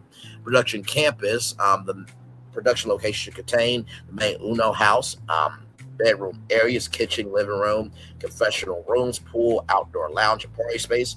Color zones: red room, yellow room, green room, blue room, wild room. Each room should visually represent its personality, right? But the Bachelor or Bachelorette, they live in their own place. Okay. Confessionals: each contestant receives a private card room. The card room allows contestants to speak directly to the audience, and it would just be all Uno cards lit up in LED light and everything. It would be really, really cool. The visual design changes according to the card color, or it could be LED lights behind them, right? So if it's a red card, it will be red lights, yellow lights, green lights, blue lights, or it would be rainbow for white, right? The confessionals become essential to the storytelling because contestants reveal who they like, who they dislike, who they're attracted to, their strategy, their fears, their relationship history, their predictions. Production team, core departments: executive producers, showrunner, casting, story producers, film producers, directors, camera operators, audio, line, art department, wardrobe, hair and makeup, challenge production, transportation, security, legal standards and practices, mental health and wellness support, post-production, social media, digital production, brand partnerships, contestant care. Because this is a dating competition, contestant welfare needs to be treated as a major production priority. Provide pre-production screening, clear rules, relationship and dating expectations, confidentiality protocols, access to mental health professionals, private communication opportunities, rest periods, medical support, transportation, security, post-show support. The goal is to create dramatic television without manufacturing unnecessary emotional harm. And something that I'm a big believer in is that if somebody is giving up 7 to 8 weeks, everybody has a limit up to $5,000 for their bills to be paid, and production pays for their apartment, their housing, their water, lights, and gas, car note, all that stuff, because it doesn't make sense for them to quit their job to come on a show where they could not make it, right? So at least they have something to go back to at the end of it all, right? Episode engine. A typical episode could run Act 1, the draw, a new Uno mechanic is introduced. Act 2, the date, one-on-one or group date. Act 3, the house contestants react. Act 4, the wild card, something unexpected changes the game. Act 5, the Uno party, relationships collide. Act 6, the Uno reveal, contestants learn who stays. And then Act 7 next week, a major cliffhanger, right? Season arc. Episodes 1 and 2, the deck is dealt. 25 contestants arrive. Episodes 3 and 4, choose your card. The lead begins identifying genuine connections. Episodes 5 and 6, wild cards. Unexpected contestants emerge as serious contenders. Episodes 7 and 8, playing with hearts. Relationships become more serious. Episodes 9 and 10, the final draw. The final 5 becomes the final 3. Finale, the best card. One person wins, leads heart. Of course, there would be the men tell all, the women tell all specials, of course, but the reunion special after the finale, Uno, after the draw, the cast reunites. Topics include biggest romances, biggest conflicts, most shocking wild cards, behind the scenes moments, where relationship stands, fan questions, unseen footage, and then where are they now? Show which couples stay together, or if the couples stay together. Revenue plan. Revenue opportunities include advertising, traditional commercial inventory, sponsorships, Uno compatible brand integrations, product licensing, Uno clothing, cards, games, collectibles, home products, dating merchandise, digital, sponsored social content, streaming, international distribution, live events, Uno the best card live, experiential pop-up Uno dating experiences, consumer products, what's your card, personality, merchandise, the biggest brand extension. The ultimate opportunity is turning the television series into an actual dating experience. Find your card, an interactive digital dating platform that could allow people to discover their Uno personality and meet people with compatible personalities. For example, red and blue can indicate high passion, strong communication. Green and yellow can indicate stability and adventure, while wild can indicate absolute chaos. The television series then becomes the entertainment layer of a broader Uno dating universe. The cultural hook, the genius of the concept is that everyone already understands Uno. People understand draw, skip, reverse, wild, and Uno, right? And those can also be mechanics in this dating competition, right? this reality dating competition rather. Now those concepts become relationship metaphors. Someone ghosts you, skip. Someone comes back into your life, reverse. Your relationship suddenly changes. Wild card. You're dating multiple people. You're playing the deck. You finally find your person, Uno. The show's core question. Every episode should ultimately return to one question. Are you playing the game, or are you actually falling in love? Because that's what separates Uno, the best card, from a conventional dating show. It's not about who is attractive. It's about who communicates, who listens, who has chemistry, who can handle conflict, who can have fun, who can build trust, who fits into the lead's life, and who's actually playing for love. The franchise version, if successful, Uno, the best card, could evolve into an entire entertainment franchise. Uno, the best card, the flagship dating competition. Uno, after the draw reunion talk show. Uno, find your card, interactive dating experience. Uno, the best card, live dating and game show. Uno, the best card in international, localized international editions. Uno singles, a spin-off focus on former contestants. Uno Wild. Okay, celebrity influencer, dating special. Uno, the best card interactive game experience. The 1 sentence pitch. Uno, the best card, right? Takes the world's most recognizable card game and turns it into a dating competition where 25 singles compete for one person's heart. But when every contestant has a different personality, every date is a new play, and anyone can become a wild card. The ultimate question is, can the game you know and love actually help you find love? The brand mantra: play the game, play with your heart, find your best card. Now that is a show I would host.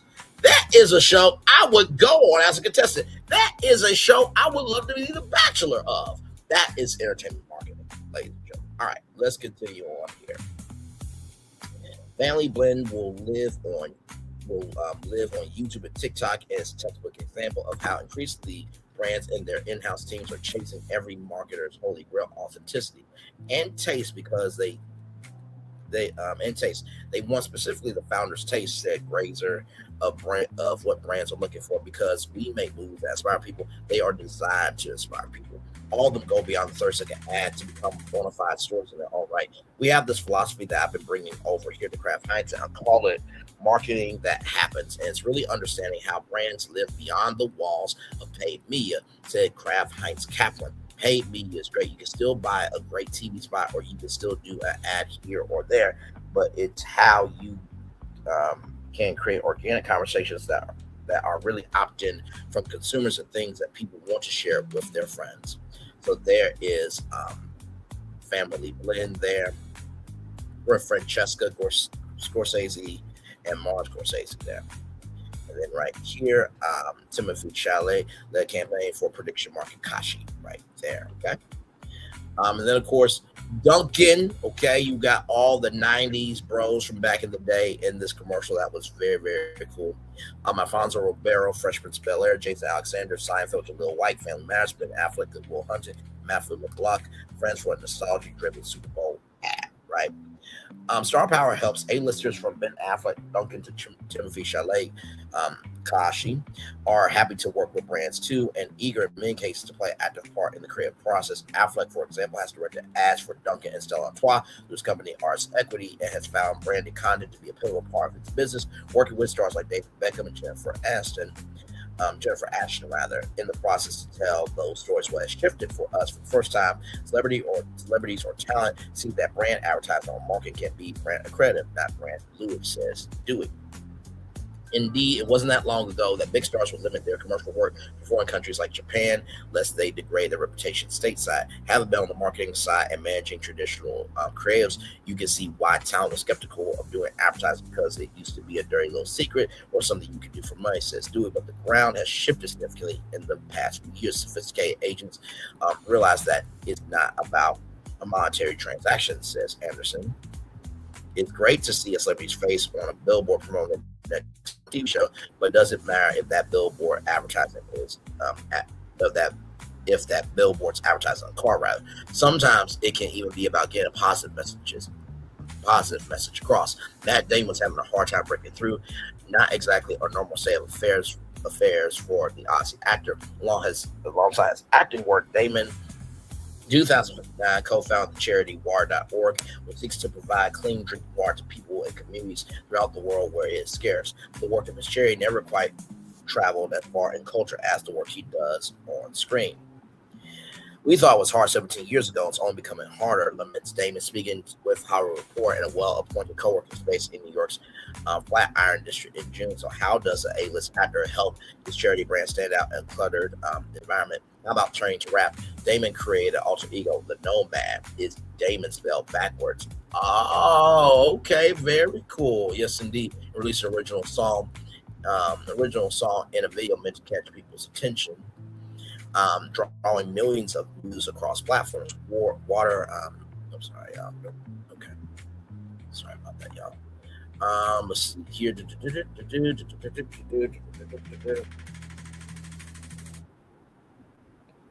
Sorry, y'all. Okay, that's fine. Okay, we are good, y'all. Sorry, just had to check on something. Okay, let's keep going, y'all. Sorry about that there. Okay. Where were we? Yes, right here. Okay. Water.org, is not a Fortune 500 company, but in a world where every brand is in a desperate hunt for fractured consumer attention, even it needs to think about the entertainment value of what it puts out into the world. The Nomad thing, which is a silly idea that we all agreed was silly enough that it might actually work. You get a little attention. Damon says it's all about trying to find these different access points for people to understand that this is a problem. So there is Matt Damon in the studio there with Hit Boy, right? For any company or even a charity, being relevant in online chatter is actually a critical part of their overall communication strategies. United Talent Agency has created what it calls its culture index, which is meant to demonstrate the cultural relevance of brands in the marketplace. Research underscores the extent to which brands have to be consistently thinking about how they can resonate, and that for Gen Z, an overwhelming majority expect brands to be culturally relevant or risk not being culturally relevant at all. A former network news producer who now works in marketing for a major company says that their team has been tasked with being more reactive to online chatter to keep their brand fresh, relevant, and trending. Just look at all the corporate CEO taste tests that took place after CEO McDonald's started a viral video trying out his company's new burger, a video that suggests their lack of enthusiasm for the product. And McDonald's is hiring a director for social media right now. Okay, all right. Just as a morning show producer may prep the anchors to discuss what's trending that day, brand studios want to be able to jump on those trends too. Sometimes, as with Damon intentionally or McDonald's unintentionally, they can even start those trends. Consider astronomer rather. A year ago, the data technology company was in a viral social media crisis after its CEO and another senior executive were caught on camera during the Kiss Cam at a Coldplay concert. So then the company, called Reynolds Maximum Effort, arguably the foremost expert in fast advertising, that's free advertising, streaming television advertising.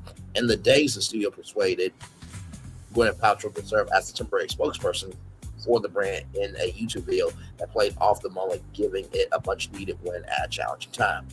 We feel that the ultimate product we create is audience joy, and we're a little agnostic as to the method of delivery. Says do it. If it's film or TV, great. If it's marketing, great. Follow the money. Ad dollars keep flowing to social as TV, print, and radio continue to lose ground. So publishing negative 3.5%, direct mail negative 1.1%, audio negative 0.9%, television 0.8%, outdoor positively at 3.7%, other 5.2%, other digital 5.2%, search 9.3%, commerce 12%, and at the top is social at 13.9%. But at the heart of this new media world, as a brand as studio, is the dissemination of attention, and there is a generational shift going on in the workforce too. As Martin Lukowitz, Dean of the Lawrence Herbert School of Communication at Hofstra University, tells it, many of his students are finding that brands are now among the most eager employers, rallying on former students who landed jobs inside marketing departments across industries. American companies are desperately in search of storytellers, he says. They're not just writing press releases anymore. They're producing live events. They're producing live streams. They're creating long-form videos or video series or podcast series.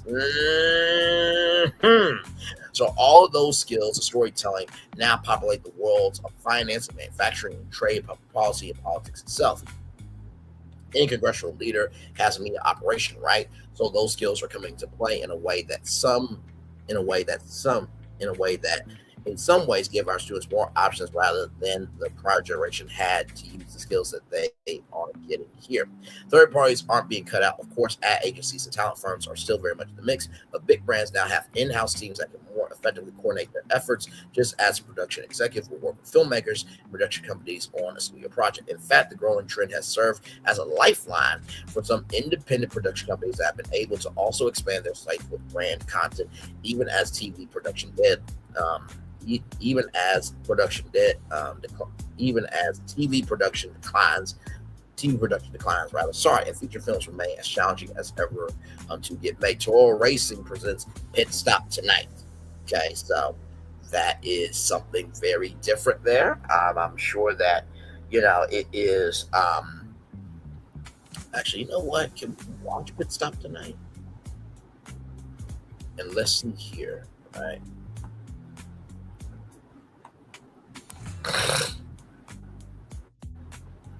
Let's see here. Let's stop tonight. Let's see.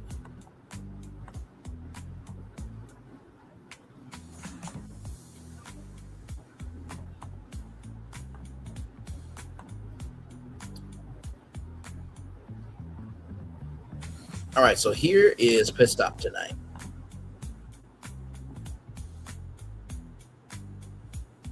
So here we go. Roll it. Welcome to Pit Stop Tonight, a talk show where Team Toyota's biggest racers pull off the track and onto the couch. First talk show with the pit crew. Thank you. I don't even know what sound a frog makes. Splash? No, not splash. But on this show, I'm in the driver's seat. Are those real worms though? Yes. It looks like they're racing. They're going the wrong way though. Oh, yeah, there we go. You would think that this would feel more natural to me. Oh! But it does not. Watch Pit Stop Tonight on Toyota USA's YouTube channel. So there you go there. That is Pit Stop Tonight. As you can see, it is short form content at 10 minutes, but it keeps Toyota in the algorithm, ladies and gentlemen. Let's keep going. Kareem Raza realized his news show was big time when he heard about the pit crew. The creator is best known for his YouTube series Subway Takes, which honestly could be, produced by Subway, right? The sub sandwich company, right? But for his latest project, he traded the Subway for a studio, a talk show called Pit Stop Tonight. The show, conceptualized by Toyota and produced by Portal A, was pitched to Rama and lives on the All Brands YouTube and social channels. The pit crew in question builds the set at the start of each episode in seconds, with occasional appearances along the way as Rama interviews Toyota racing drivers. I just thought that the creative was super dialed in and buttoned up, Rama says, and he's far from alone. Entertainment is a growth strategy, said Colin Rosenblum, a YouTube creator who stars with his co-host Shamir Chaudhry and a Portal A produced travel adventure series from Lexus called Colin and Samir Start Over. So this is where they are traveling across country in a Lexus and talking about starting over in different areas of life, right? So very, very good idea there. But brands is also about the changing nature of advertising, which was once dominated by honest demographics, but now is ruled by hard data. According to multiple brand and advertising sources, the push in recent years for more performance marketing, where specific outcomes like a product purchase are being measured, has led some brands to produce more content in more places. A video on Instagram or YouTube can simply deliver more measurable results than a TV ad. And I gotta give a shout out to Momentum TV, right? Momentum TV. Hey, Florence, good to see you. Momentum TV is from Ryan Reynolds, right? I think we all know about Momentum TV. Give me a moment here. Let me see if I can pull up.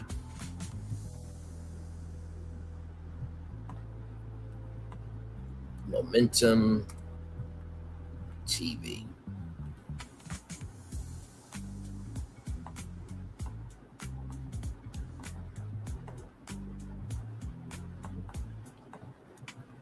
Ryan.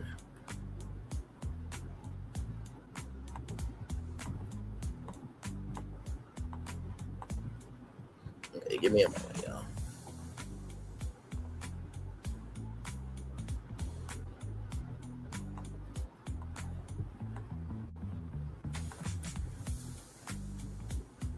There we go. That's what I'm trying to find. Oh, Mountain. My bad. It's Mountain. Okay, so I just want to show y'all this here, right? So this is Mountain. My bad. I knew it started with, right? So I just want to show y'all this here. And I got to tell you, Ryan has definitely been a part of, Ryan Reynolds has definitely been at the forefront of entertainment marketing. So here is this here, right? Roll it. Marketing can feel endless data, endless platform, endless decisions. But with Mountain Performance TV, any brand of any size can easily get their ad on TV. Isn't that right? CEO of Red Lobster, Damola Adamalakin. That's right, Ryan. At Red Lobster, we need TV advertising that can scale, from local promotions to national campaigns like our Ultimate Spend Less Shrimp. With Mountain, we can do both. Mountain lets you get your ad on streaming television quicker than it takes to get your cheesy Cheddar Bay biscuits. That's enough shrimp, though. Okay. All you do is choose your budget, your audience, your goals, and upload your creative. It's scalable, it's transparent, and we get it. Endless shrimp. Thank you. It's not endless, but you will spend less. Correct, but that is enough shrimp. More shrimp, please. Are you picking up this tab? So that is how you do that there, right? So let's get back to this here. Let's see here. A video on Instagram or YouTube can simply deliver more measurable results than a TV ad, even as streamers and networks race to launch their own performance-driven measurement clocks to try and catch up. It's really about impact and penetration and reach, says Granger. Short form can often have much wider reach and quicker, faster penetration instead of doing a long movie, right? That's a big reason brands are releasing their own original programming with platforms like YouTube, Instagram, or TikTok. If you see like a branded podcast, for example, that's why, right? So, for example, one of the things, now I'll tell this idea because I actually applied to be the social media manager for Lalo Tequila. Put it on the big screen there, Lalo Tequila. So you know why I decided to make Lalo stand for? Lovers of adventure and lovers of opportunity, right? So imagine the Lovers of Adventure, Lovers of Opportunity podcast where I am sitting down on a set, right? And I am literally, of course, you know, we would have a bartender, right? Making cocktails and stuff, but literally, I'm sitting down with guests and we're drinking margaritas made with Lalo Tequila, talking about how they are a lover of adventure and they are a lover of opportunity while eating good food, you know, bringing in the fans, all that type of stuff. Actually, let me see something. Give me one moment.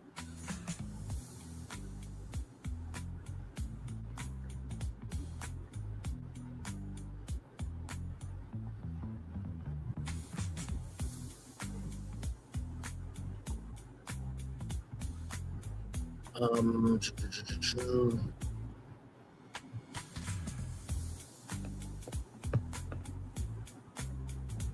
know I had.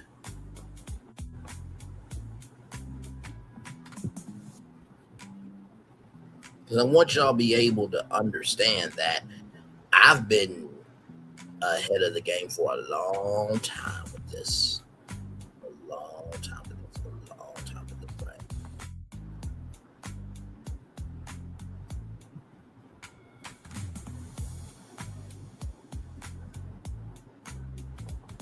That's what I'm looking for.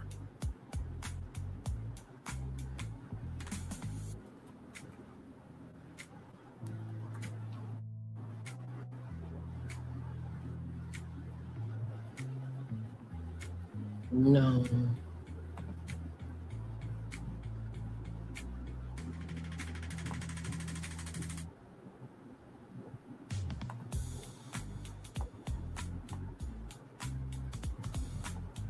I'm trying to find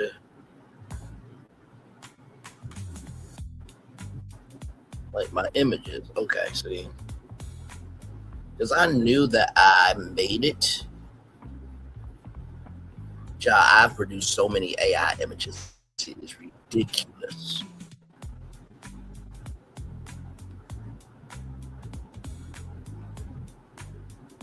So it may take a minute. And honestly, y'all, I've created so many different concepts. It is so ridiculous. As soon as I see it, it's going to pop out to me.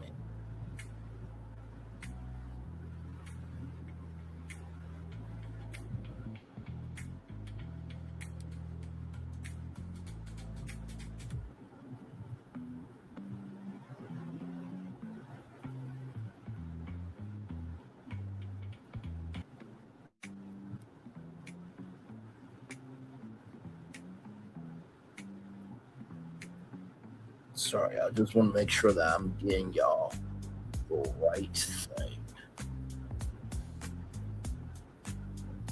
As I look back at all of the AI pictures that I've created, it's like quite crazy how much I've created with AI. Like I said, AI should be a resource, not the source, everybody. AI should be a resource, not the source. AI should be a resource, not the source, everybody. Let me see. Did I do it in Gemini?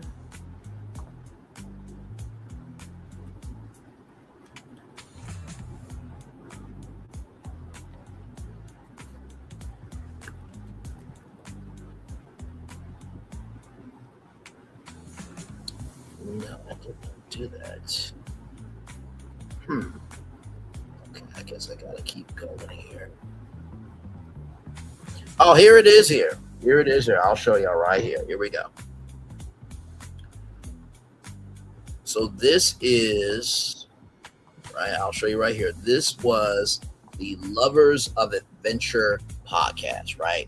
So this would be the Lalo Tequila podcast. Now, this is just me taking the brand, finding the inch, and making a podcast around it. That is entertainment marketing, right? Okay, let's keep going. Let's see here. That's a big, oh yeah, I already read all that. But I'll read it again. That's a big reason brands are releasing their own original programming on platforms like YouTube, Instagram, and TikTok. Major streaming services like Prime Video, Hulu, and HBO Max are also getting to the game, picking up brand-funded content like the Imagine-produced or backed and Ford-backed mockumentary John Bronco, which, you know, the Bronco vehicle from Ford. There you go. Which streamed on Hulu, or Dying to Know, a Google Pixel-backed travel series that lived on HBO Max alongside season 3 of White Lotus, exploring the sights and sounds of Thailand, rather. You're starting to see more and more brands add value. And what we're starting to hear from the distribution side is there's more of a willingness not to have this just be, there's more of a willingness not to have that just be this background social content, says Anderson. Consider the recent horror comedy Dinks at Prime Video, a show that conspicuous consumption featuring households without kids, double income, no kids, that's partially financed by Publix, presumably with plans for plenty of brand integration for its clients. Brands, Walton says, are developing slates, and that slate is going to include your digital footprint, your creative footprint, your social footprint, your product placement, your narrative integrations, and whether that's going to be on non-scripted or unscripted, scripted, digital, and so on. They'll have more of an opportunity now to be targeted in terms of the audiences that they're trying to reach, because you can be specific when you're doing it digitally. You can be obviously more broad when you're doing it theatrically, or when you're doing it in scripted TV or streaming, she adds. In some cases, brands are making a splash by releasing it everywhere all at once. Now,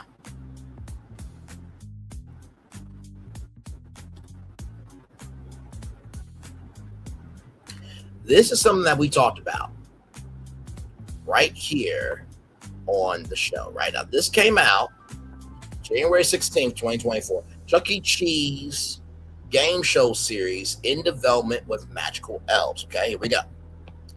So Chuck E. Cheese game show series in development with magical elves. Chuck E. Cheese Arcade Heroes will tap into nostalgia with physical competition for adults based on brands' iconic games. Now, this came out January 16th, 2024.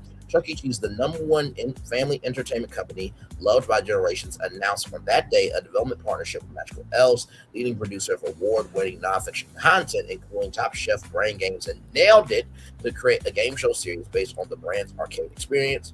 The series will leverage the global awareness of Chuck E. Cheese, tapping into a multi-generational fan base who has grown up with the brand. The format will feature standalone comedic physical challenges where duos of big kids, aka adults, will compete in oversized arcade games including pinball, air hockey, alley roller, and the human claw. Oh, the claw! Shout out to Toy Story fans out there. The top ticket earning duo will get the chance to exchange their tickets for prizes off the massive version of the iconic Chuck E. Cheese prize ball. With a legacy spanning over 4 decades, Chuck E. Cheese has been an integral part of the family experience for both kids and adults across the world, says Lisa McLinnis, Vice President of Global Licensing, Media, and Branded Entertainment Development of Chuck E. Cheese. We are thrilled to be working with Magical Elves, whose deep expertise in unscripted content makes them the perfect partner to capture the wholesome, competitive spirit tied to childhood memories and transform the Chuck E. Cheese experience for television. Chuck E. Cheese is the place where a kid can be a kid, but as grown adults, we still have dreams of ruling the arcade, taking on the iconic games we love, says Magical Elves co-CEOs Joe Sharon and Casey Crowley. We are excited to celebrate these legendary arcade games, plus the best of today, all for supersized twists.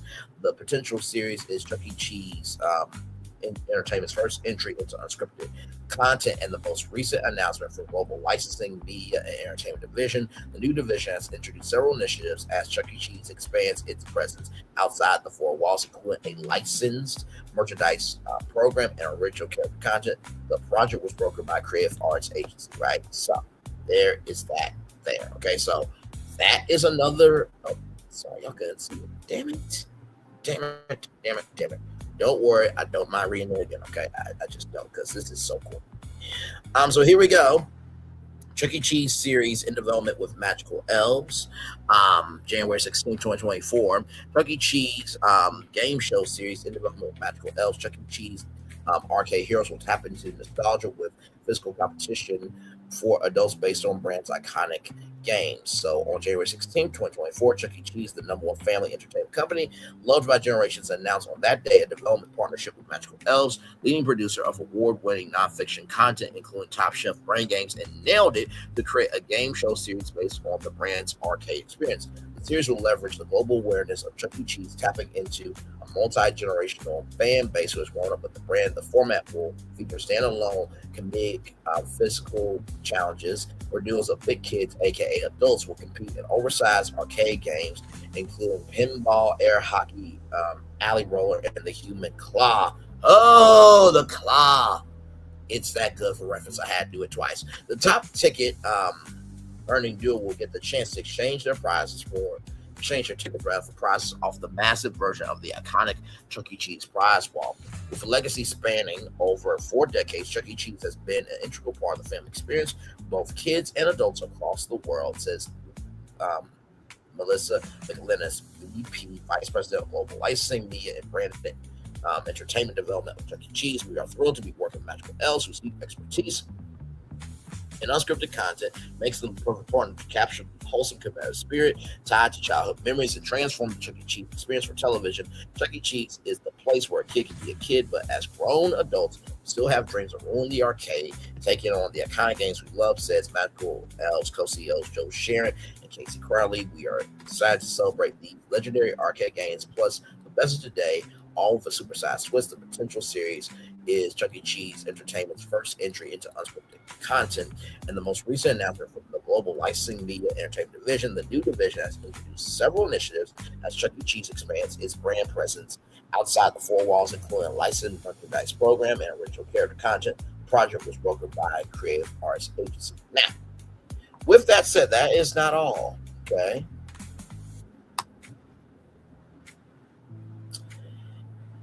And we are going to do this in the fashion that we are going to do it in, because we also talked about this, but there is there's a way I want to bring this in, okay?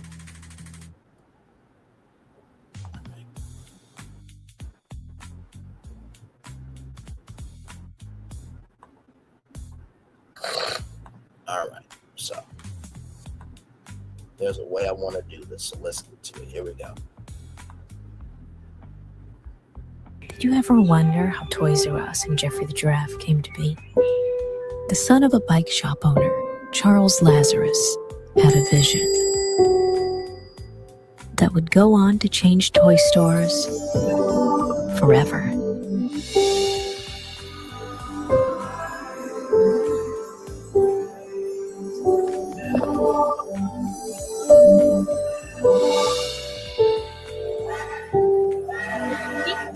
The greatest toy store there is,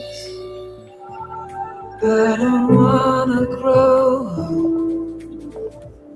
'cause maybe if I did,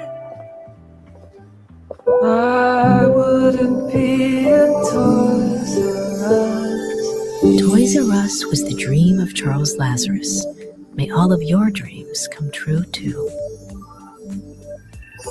And the dream continues on with a Toys R Us at every Macy's. Now, you're probably wondering, well, Braylon, why in the world are you bringing up Toys R Us?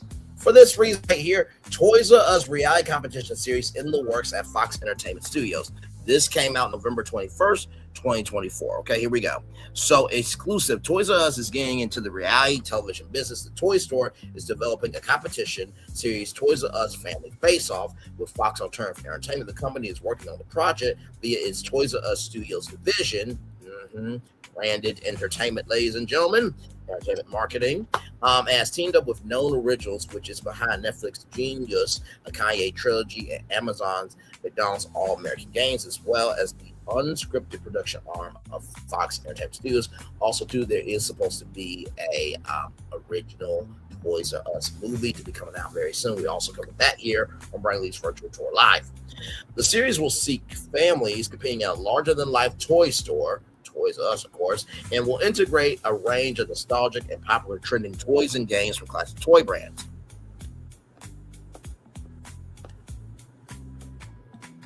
Toys R Us, much like other toy brands such as Barbie owner Mattel and Dungeons & Dragons firm Hasbro, has been moving into the entertainment space over the last few years. There we go. Over the last few years, its studios division was responsible for an ad created using OpenAI Sora tool that went viral earlier this summer. The company filed bankruptcy in 2017, 2018, closing all of its stores in the United States by 2021, but via WHP Global reopened a handful of flagship stores in recent years. The Toys R Us in Times Square needs to come back. Nobody cares about the Gap being there. Moving on. I did not ride the Ferris wheel, and I am sad, ashamed, and disgusted by Toys R Us behavior that they are still not there so I can fulfill that childhood dream. I am fine. Said no one ever. Let's continue on. The Toys R Us Studios president Kim Miller Oko will executive produce with Knowns, Brad Roth, and Ross Martin.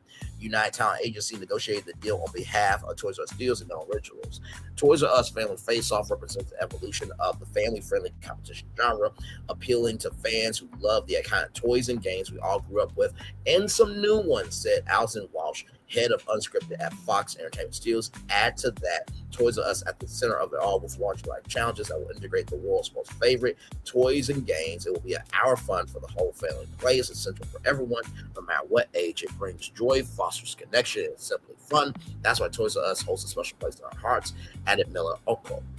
This show will capture that magic, offering a nostalgic nod while being fresh, dynamic rather than full of surprises. The name Toys R Us carries a deep cultural meaning, can inspire breakthrough storytelling for audiences of all ages, added Brad Roth, president, Known Originals. We are thrilled to partner with Toys R Us Studios and Fox Entertainment Studios, as together we create the future of brand-inspired entertainment in a remarkable way of how brands can work with Hollywood in new and exciting ways. Now, something else you need to know.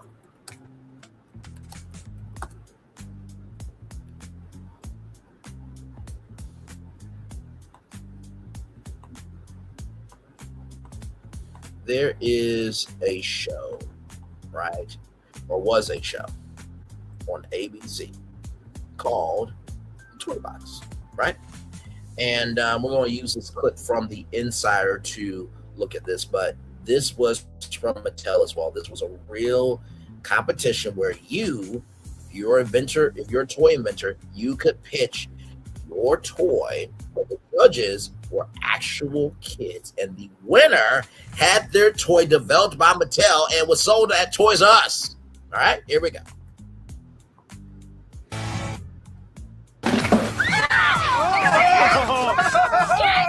Candy, guys.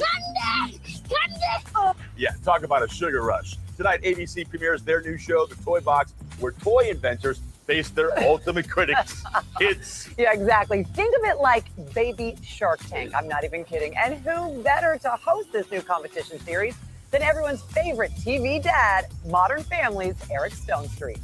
Welcome to the Toy Box, where the stakes are high and the judges are short.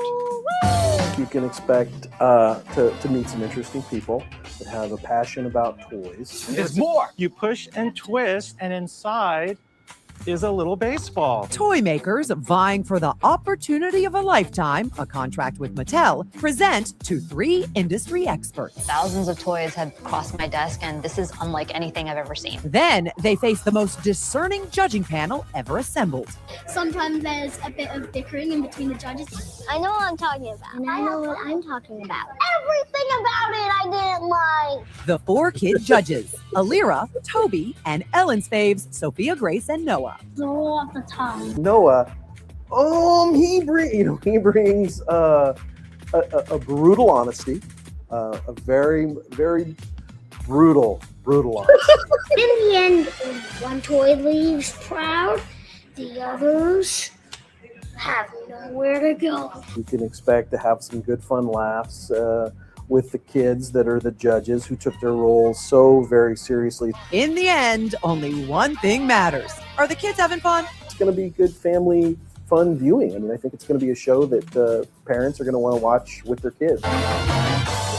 Those kids make Mr. Wonderful seem like a teddy bear. Yeah, it's because kids will always tell you what's up, right? Exactly, brutally honest. So that was an actual show from Mattel, right? So back to our article, right?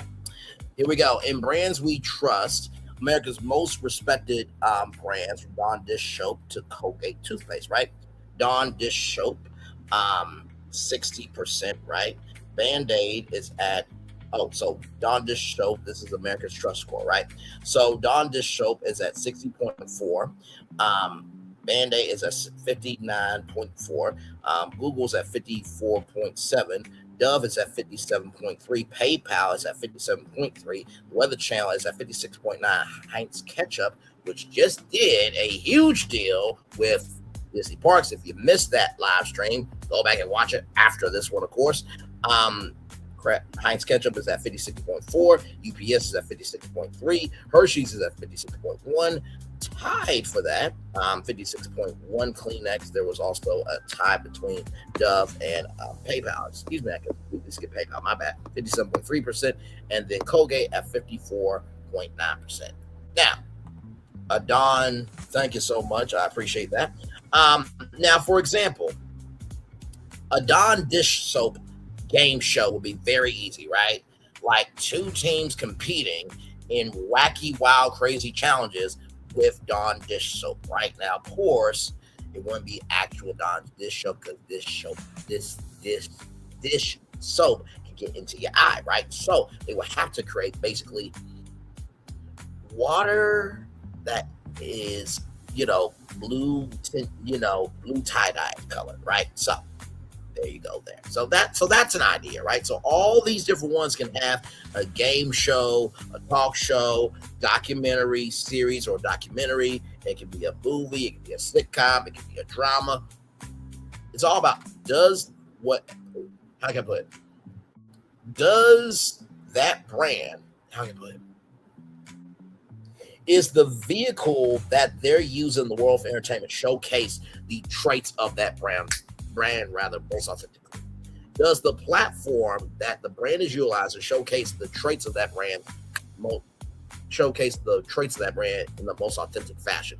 Does the platform that they are utilizing showcase the traits of that brand in the most authentic fashion? Does the platform that brand showcase the brand's traits in the most authentic fashion to the consumer. That's it. That is literally it.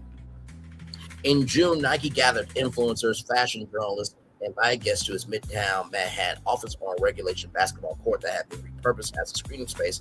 The apparel brand, unveiled new fashion collaborations and debuted its ambitious World Cup brand campaign, one that included cameos from the likes of LeBron James, Travis Scott, Kim Kardashian, Channing Tatum, Young Miko, Lisa and Jason Sudeikis as Ted Lasso, as well as soccer stars Cristiano Ronaldo, Kylian Mbappe, and Eric Haaland. While a version of the Hollywood-themed campaign ran on TV, it also spawned hundreds of mini pieces of content that continue the story across social platforms. Storytelling has helped build Nike for the last 50-something years, and this isn't a moment where we're going to say we're not making brands anymore or we're not telling stories, even though maybe consumer consumption of stories have changed, says Helena Thorin, Vice President of Global Brand Marketing at Nike. We just have to find new innovative ways to meet consumers where they are. There will always still be a place for us. There will also be a place in the world for us to have a really epic point of view in a moment in sport in sport that feels it's once in a lifetime, but we also have to be willing to find new pathways in. Even if a campaign starts its life on TV, inevitably it will live everywhere. That said, Hollywood and Madison Avenue are still not in the same business. Brand managers could write dense pitch decks about personality traits of a new cookie, and any content that comes out of it needs to abide by those brand rules. They still fundamentally speak two different languages. Hollywood's talent-driven, intellectual property, deal-driven, and story-driven, says Dewey Madison Avenue is getting better, but not great at speaking that language. Ultimately, creators and chief marketing officers seem to agree that the genie is out the bottle. Brands need to be more ambitious in their content, forging direct relationships with consumers, and partnering with creative people in the process. By the way, personality traits of a brand new cookie. Can we not do an Oreo bake-off on Food Network? What are we doing here? Let's stop it. And let's stop it. All right, moving on.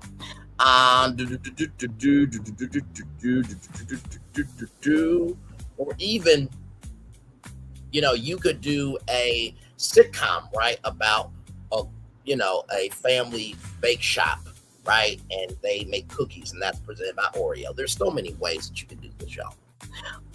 Let's see here. Just as the internet scrambled, the economics of media writ large is changing how everyone, be they brands, celebrities, creators, or Hollywood studios, commands people's attention. And so much of pop culture now lives online anyway. It's simply more than a natural place for brands to be. The pace that culture is evolving right now and changing is rapid, especially on the internet and driven by the internet. And creators know how to respond to the moment at pace with the culture. And so it makes sense for brands to turn to people like us who have had years worth making and telling stories in a very short amount of time, and that responds to what's happening in culture, Roseboom says. Of course, even then, expectations need to be tempered, whether it's a sponsored White Lotus miniseries on HBO Max, a brand-funded series on Prime, or an original concept on YouTube. The truth is, entertainment is hard. It's hard for the best creators in the world to make a great TV show. I mean, well, y'all could just open up the door for more content creators like NBC and Russell did, where I was able to submit 14. Wait, let me see. My hands are looking here. Yeah, 14 different television show ideas. Moving on. Okay, all right. Thank you so much. Says Anderson, that's the simple reality. It's the idea that someone like Madison Avenue is just suddenly going to create the next big hit is not. It's just not super likely. But they may be selling inventory trying. So that is the article, and here is the cover with the Pillsbury Doughboy right there. So shout out to them. Now there was also another show you guys may not know about. I actually reviewed this show. It's actually one of the few people, if not the only person that actually did a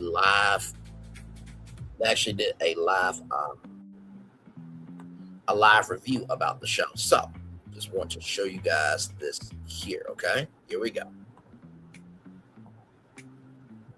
And this is under fair use for the Copyright Act of 1976 for critique, commentary, or teaching. Okay, so just want to say that. Now, this show is called On Brand with Jimmy Fallon. Okay, I reviewed every single episode. Okay, live in real time. I would review the episode and also take on the challenge of the contestants and tell you what I would have done in the competition. Okay, here we go. The next big idea is out there, and it could come from you. I love coming up with ideas. I love advertising. I love reality shows. So I've created a new business competition, and I'm opening the doors to a brand new agency for businesses. I can't even believe that this show is actually even happening and being made. It was just an idea that I had, and I wrote down, and I gave it to NBC, and they started developing it. And I said, who's a good co-host? And my wife goes, you should get Bozma from Real Housewives. And I wasn't caught up on Real Housewives. She's like, watch it. You're going to love it. So I watched it, fell in love like America did. So I kind of begged Bozma to come on and do the show because you legitimized the show for everybody. I've worked at Netflix, at Uber, at PepsiCo, Endeavor. Ooh, it's been a long journey. And I did it all in heels. Thank you. I selected 10 creatives from all over the country, and I personally sent them a letter from me telling them that they got the job. Dear Mahari, we would like to offer you a position at the On Brand agency. I need Mahari because you need someone that's got style, and this guy is fashion. Congratulations. You have shown creativity, enthusiasm, and out-of-the-box thinking. I wanted Bianca because she knows what's happening with trends. I think she's going to be a fierce competitor. Please report to the On Brand agency immediately. BT is a party. He is fun, and he's going to bring that big Texas energy to the show. I got it. It's time to get to work. So for all of these 10, right, they basically took on different brands, right? And the winner of each challenge, right, they got to see their idea in real life. Okay? All right, let's keep going. We take the show serious. Yeah. She has a reputation to uphold. Yes. So this is actually a real reality show with real stakes. Not everyone gets the chance to face off in front of a CMO of a big, big brand. And now we give them the shot. We brought them here to the On Brand agency where they will be battling it out to see who can come up with the most creative campaigns and who can earn the title of Innovator of the Year. Wait a minute. Did y'all, whoa, hang on. With the most creative campaigns and who can earn the title. That's interesting. One more time. To see who can come up with the most creative campaigns and who can earn the title. Interesting. We're going to talk about Pillsbury here in just a minute. Of Innovator of the Year, a title that comes with a $100,000 bonus. That's crazy. You're working with real brands. This is a huge. Not to mention, right, not only did it come with a $100,000 bonus, but you also, right, got to be on the Tonight Show. Okay, you got a feature in Ad Week, and they sent you to Cannes, France to network. Okay, this was a life-changing opportunity. I was ready to go on season 2 and be the first content creator ever to win. But of course, NBC did not renew the show, so I'm fine. I'm cool. It's all good. Let's continue on. Huge opportunity. And at the end of every episode, they will create an idea and a product that will be available in real life. You guys are going to wrap a plane. Captain Morgan's campaign. Duncan. Yeah, the Captain Morgan campaign for the Super Bowl. And that campaign also had the prize of actual tickets to the Super Bowl. I know. Available in real life. You guys are going to wrap a plane. So they had to figure out a way to talk about more leg room on Southwest, and the winner, which was Mahari in this episode, got the plane actually wrapped. Okay. Captain Morgan's campaign. Duncan. And that commercial for I was about to say for Duncan was the Power Pill with Ryan, I believe, who won that. But with the Captain Morgan, not only did you win tickets to the Super Bowl, but your commercial actually got aired on national television during the Super Bowl. Duncan's been around forever. We're spending millions of dollars on this. Millions. I believe in you. I believe in you. I believe. At the end of this campaign, we do need to let someone. Now, this was, trying to get a new cold brew drink. And Bianca, she cheated to win, but she did win. And her drink was in Sonic across the country, right? Then you had KitchenAid with Jennifer Garner. You had, Therabody with Josh Allen, the husband of the one, the only Haley Steinfeld, okay, of Sinners fame. So this was a real deal schmeal competition that really allowed you to compete in front of real brands that are in our everyday lives, and the CMOs, or a representative from the company, actually got to engage with the contestants. They actually got to hear the pitches and everything in between. End of this campaign, we do need to let someone go home. Being a part of this moment, it just feels so significant. And I'm thankful. You had Marshalls, okay? So Marshalls, they want to figure out a way to make their make their fashion relatable for different audiences. So for the opportunity. I didn't realize that eliminations would be so tough. Yeah. You're making me emotional. All right, make it big, make it bold, authentic, and make it fun. Oh, Lord have mercy. That's an HR violation. I don't even have words. Good luck, and may the best idea win!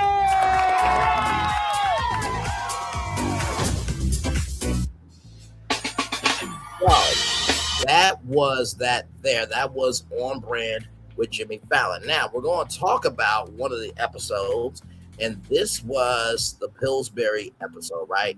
So I'm going to hit ask to sum it up for you guys here. Just give me a moment here. So here we go. So the contestants were tasked with creating a campaign, tagline, and interactive brand activation for the Pillsbury Doughboy. Piper, who was a contestant on the show, she had a concept for where the Doughboy lives, right? Because the Pillsbury Doughboy has been in our home for years, but we've never seen where he lives. So Piper actually created the Pillsbury Doughboy's house. Okay.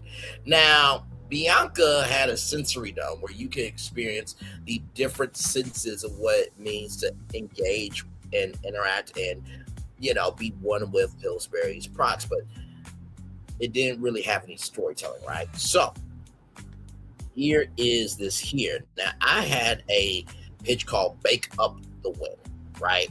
And we're going to listen to that right now. So give me a moment here as we get to that. That is cool. I'm going to definitely take a screenshot of that because that looks amazing. It seems like it is very cool meditation.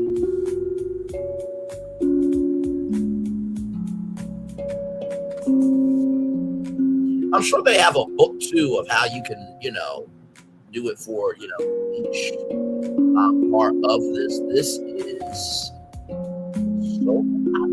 is why I love social media. You can just find.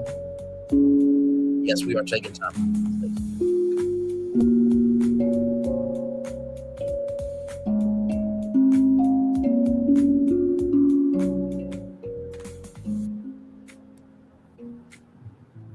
That was very cool. Shout out to pandadrum.com. You can get 60% off your order. I am putting myself in every single episode of what I would have done. So this is what I thought of. My campaign is Bake Up the Win. I watched a compliance inspector drop one of our units into a bowl of strawberries and cross his arms without saying a word. What came out of that water is the reason this batch is 70% off. Our Pure Pods got flagged instantly. We made a batch of devices that turned... So yeah, this basically here, you put this in the water and then it cleans all the toxins and stuff. So GETPURE pod.com, right? So getpurepod.com. Very cool. Because you know how cinnamon rolls, croissants, and cookies and everything else, rises up, baking up the win. Tagline is, in order to win, be dough to play. Be down to play. So basically, this will be in partnership with Hasbro. So you have Connect 4. So you will have the Pillsbury Doughboy in the red and blue coins. So you'll be able to play that. And if you win, right, you get a Pillsbury Doughboy prize pack, right? That would be cool. Bop it with cooking sound, so it will be like a big bop it. So you'll hear, so it has a little bit of that ASMR but it's more interactive than you just sitting down with some headphones on your head, a tablet, and a beanbag. So you're actually engaging with it, right? And for that, because it's more about sensory, maybe you could get like a hoodie or a hat or a Stanley mug. You know what I mean? Now, Play-Doh. You're probably thinking, Braylon, what are you doing with Play-Doh? I'm so glad you asked. What are Pillsbury Doughboy's favorite colors? Blue and white, right? Because those are the logos of the Pillsbury logo, but does he have any other colors? And maybe there could be a Play-Doh art competition there, right? And so maybe you get like, I don't know, if we partner up with Crayola, maybe you get like a, Crayola coloring kit with exclusive colors from Pillsbury. So it'll be like a Pillsbury Doughboy edition of Crayola. So that's why I was thinking with that. Now, here's something fun. You ready for this? Twister Pillsbury edition. So imagine the Twister, Matt, having croissants and cinnamon rolls and different items of Pillsbury right on red cinnamon roll, right? I know. How cool is that? So for that's a very music heavy thing, right? So imagine you being able to, I don't know, maybe get an exclusive download to a jingle from Pillsbury, right? So that would be cool. And then y'all know Jenga, that tall Jenga tower. Yeah, imagine you being able to play Jenga. You pull out a Jenga piece. It has a fun fact about the Pillsbury Doughboy. So in this Pillsbury Doughboy game day experience, you get to experience the Doughboy through all of these Hasbro games. Season 2, Braylon Lee, on brand agency. Okay, just saying. So once again, my idea: bake up the win. That's the campaign. The tagline: in order to win, be dough to play. And then it would be a Pillsbury Doughboy game day experience with Connect 4, Bop It, Play-Doh, Twister, and Jenga. One more time. My idea would be bake up the win. That's the campaign. In order to win, be dough to play. And then it would be a Pillsbury Doughboy, game day experience with Connect 4, Bop It, Play-Doh, Twister, and Jenga. Okay? So just keep it a buck, because that's what we do over here. Yeah. That's indeed. So the two accounts that was my idea. Right now, here's Piper's idea. So this was for his 60th birthday, right? So this came out literally last year. So to celebrate, right, you got to go inside the home of the Doughboy, right? So 2,358 square feet, Doughboy made modern dough house revival, complete with a giant oven, cozy living room, spacious yard, personal keepsakes. He's also inviting fans to take a little piece of his home with them tucked among the cookie sheets, dough, and cherished cookbooks. Fans will find his personal favorites. A curated mix of nostalgic and trendy home items available for purchase directly in the augmented reality experience, including the Pillsbury Doughboy cookie jar. The 1998 ceramic Pillsbury cookie jar was back for a limited time. I don't think it's back anymore, but here is the cookie jar. I think my mom actually had this. Okay, so as you can see, it's out of stock. Okay, but that is literally the cookie jar right there, right? So yes, they brought that back. Yes, indeed. Back for a limited time, reimagined in all of its nostalgic glory. Stash your favorite Pillsbury baked goods in style with the Doughboy signature charm. Holiday Pillsbury shaped cookie slippers. Put your feet up and enjoy the warmth of a fresh baked treat. And these fleece line wonders featuring festive Christmas tree, snowman, and reindeer designs inspired by the fan favorite Pillsbury holiday shaped cookies. And then, of course, the holiday Pillsbury shaped cookie glass set. Dunk your favorite Pillsbury cookie into a glass of milk in these trendy glasses, also featuring the beloved holiday shaped cookies designs, right?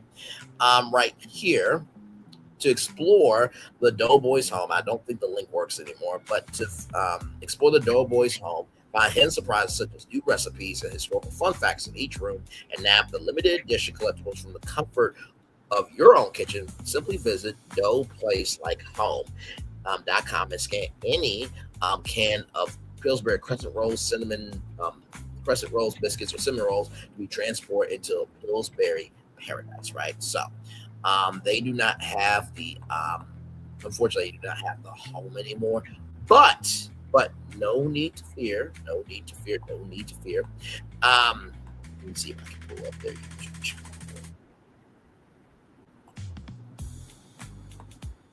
Now here is the video. Here, check this out. You ready? This is what we call advertising marketing. I hope Piper still has connection to General Mills because she did this beautifully. Here we go.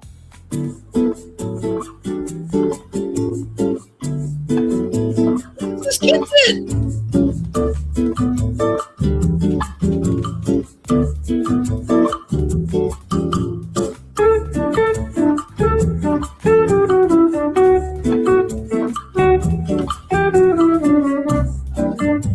Living room, and you guys saw that he is, let's go back here, 60 years old.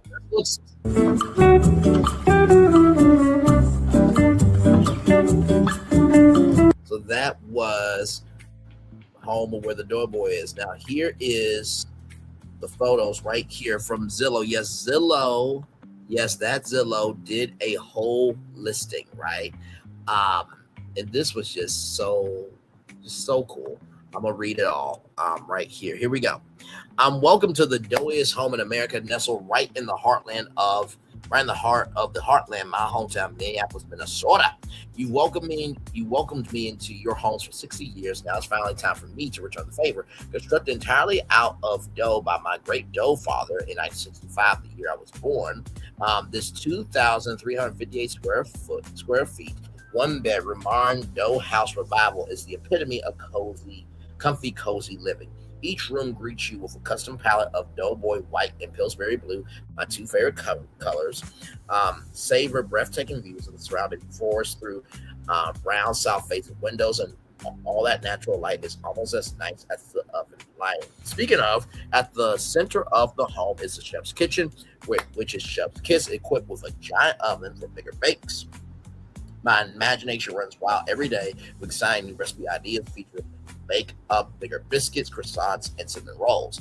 My living room's delightful charm, you see what happened there, makes it perfect for entertaining or relaxing. One thing you might not know about me is that after a long day of baking, there's nothing I love more than curling up with a cold glass of milk and cracking open one of my favorite doughy tails like the biscuit Aussie or Count Monte Cristo. You see that twist there. Take the light as a biscuit flowing staircase upstairs. You'll find my fluffy primary bedroom where a built-in fireplace roars at 350 degrees on cold Minnesota nights. Your fireplace should not be doing that because you can die from 350 degrees. But it should be at decent. Let me see.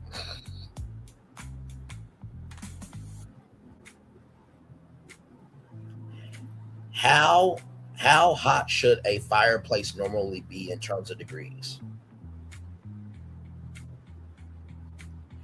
Okay, so my bad, y'all. A normal wood burning fireplace reaches temperatures of 400 to 1,200 degrees Fahrenheit, but the ideal operating temperature for efficiency and safety is about 500 to 700 degrees.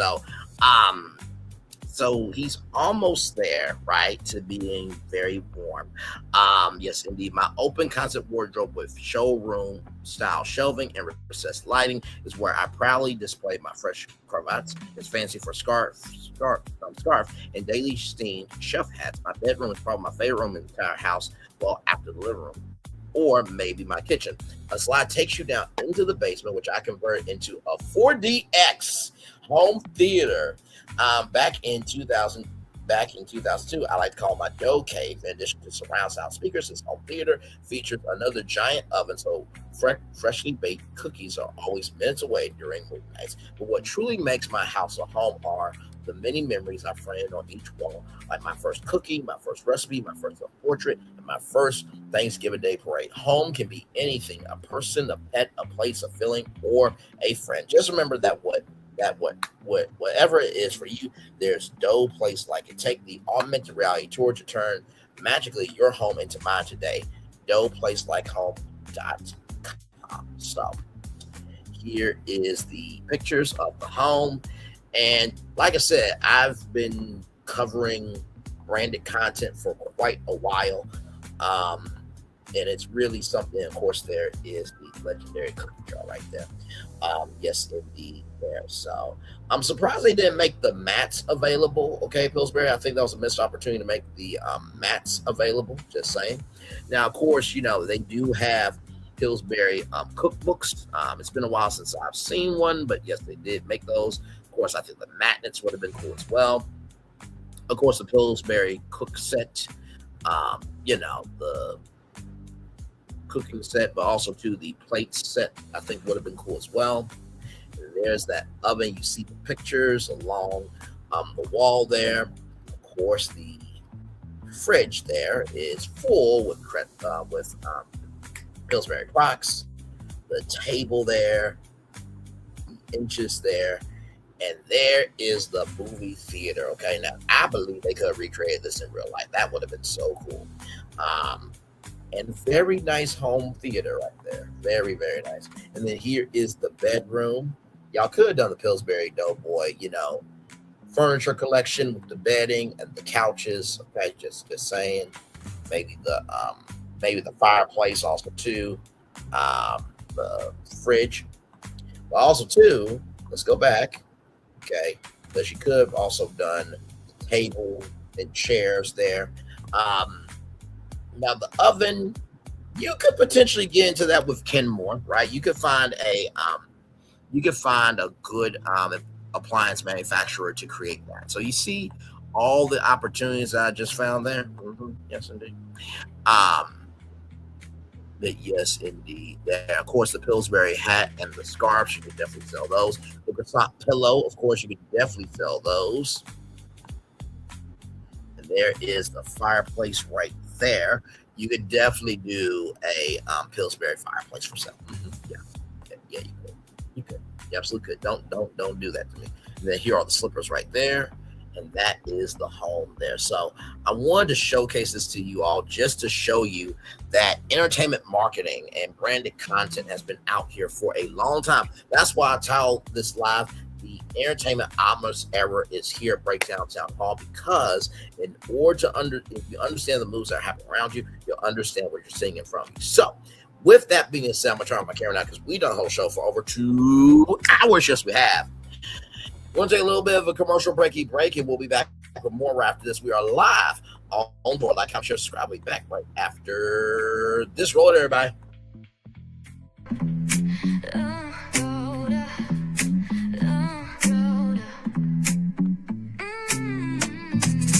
Lights go low, the city goes high. Stories untold under moonlit skies. Braylon got the vibe, got the flow for the culture. Yeah, you already know. Turn it up, lean back, feel the breeze. Late night truths drifting through the trees. It's for the culture, by the culture. Braylon's got the soul to show ya. Breaking it down, lifting it higher. Feel the rhythm, spark the fire. Headlines flip with a soulful twist. Behind the scenes where the magic sits. It's the heartbeat of the now and the then, where the story starts and never ends.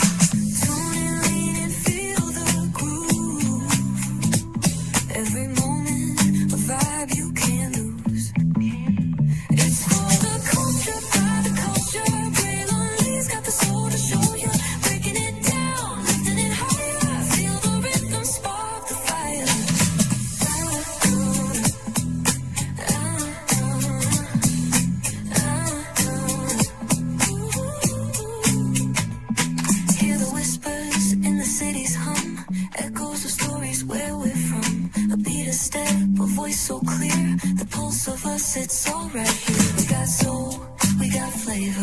Every moment is a savior. Every experience is an overcomer.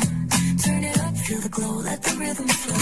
Spotlight shining, we in the zone. This is the place where the culture's grown. Stories untold, now they're coming alive. Braylon Lee got the vibe tonight. One thing to know and two things for sure.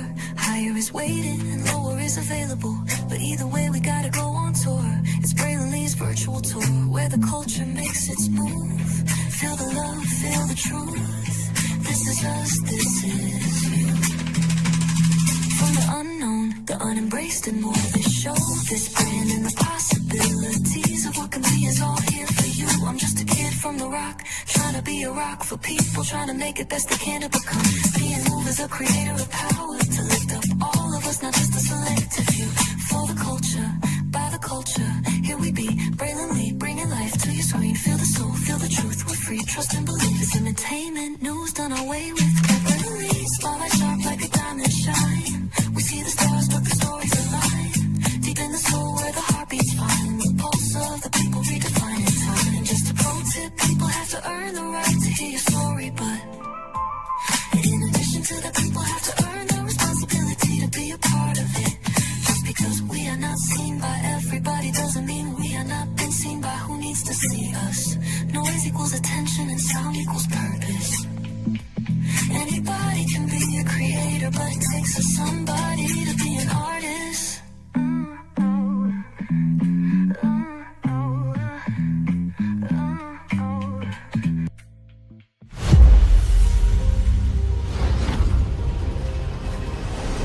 Beyond this gate, find gardens green and epic worlds to fill your dreams.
no secret about our approach. We keep moving forward. With the hope that it will be a source of joy and inspiration to all the world. In Disney's 102-year history, there have been many defining moments and countless achievements. Today, we celebrate another thrilling moment, the creation of a spectacular new Disney theme park resort coming to Abu Dhabi.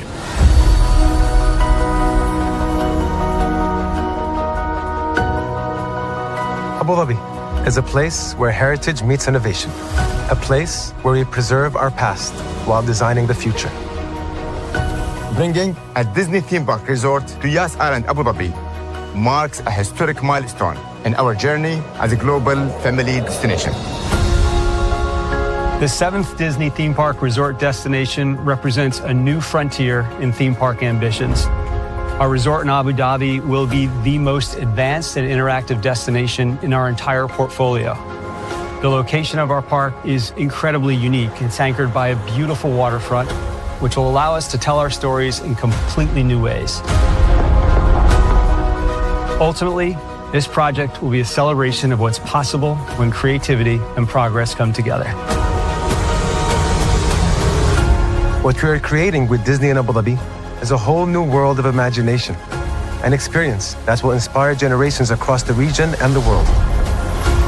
This collaboration represents a powerful fusion of Disney's unmatched legacy in storytelling and Miral's commitment to bringing world-class entertainment to our guests.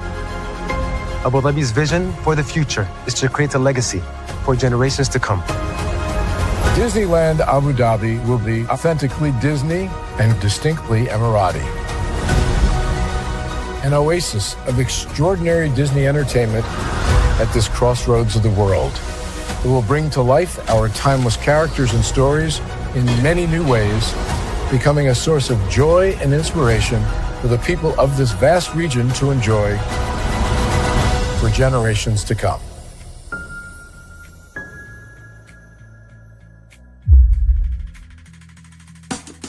Caesar. Just look at him. Politician. General. Author. Ruler. Man.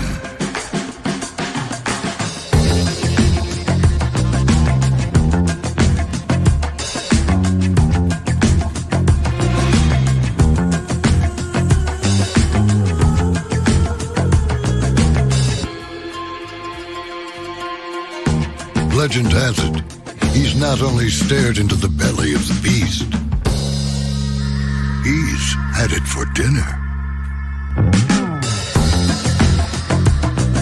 Here he's free to relax, or party, or relax, or party, or relax, and party.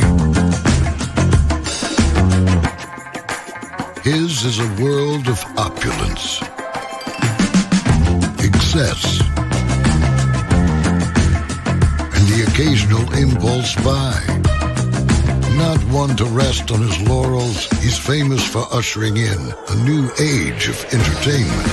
So, for anyone seeking a place where the sun never sets on a good time, all this awaits. I am Caesar, and I approve this palace.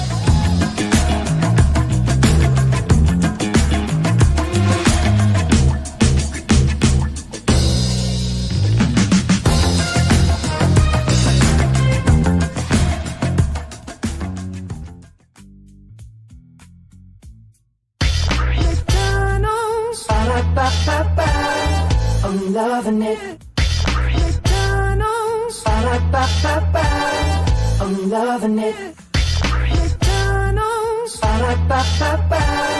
I'm loving it. I love you that much. I tell you thrice. Welcome back into Braylon's virtual tour live. Glad to have all you here talking about the Entertainmentommerence era and how it is here. That's entertainment commerce put together as one. What if I told you that Caesar's Entertainment, that's right, Caesar's Palace, did some branded content, right? They did this in 1992. That's why shout out to Usumi Playroom for this. Here we go. From the entertainment jackpot capital of the world, Caesar's Palace in Las Vegas, Nevada. It's the exciting new prize Maximus Letter Perfect Game Show, Caesar's Challenge. Ladies and gentlemen, Ahmad Rashad. Hello and hello. Welcome to Las Vegas, and welcome to Caesar's Challenge. Now, this is a game show where you not only get a chance to win these beautiful prizes, but also this $45,000 Lincoln Mark 8. All right, now, Steve Gay, let us meet our challengers. Returning for his third day, having already won over $50,000 in prizes, including trips to Hawaii and Portugal, tickets to the Super Bowl, and a pair of jet skis, a honeymooner, and pet store owner. Here is Scott Gordon. Here's the beautician from Orlando, Florida. This is Laura Whitsett in Vegas, trying her luck. And from Los Angeles, an RTV bus driver and mother of three. Here's Leanna Nelson. All right, Scott, you are our returning champion, played very well the last couple of days, and you're on your honeymoon? Yes, sir. Spending it right here in Vegas, huh? Trying to. Is that the only thing you're spending here in Vegas? No, unfortunately not. All right, good luck to you today. Leanna, you are a bus driver. Right, RTV. Really? Yes. How did you land in Las Vegas? Well, we came up for a busman's holiday, if you will, a convention of bus drivers. Yeah, A we're up here. convention of, now, did you come up on the bus? We did, and I drew the lot that said I got to drive the bus, so they gave me a bad time all the way up, and if I don't win, I'll get a bad time all the way back. No. Yeah. And Laurel, you are from Orlando. Obviously a fan of the Orlando Magic. Obviously, my good Lord.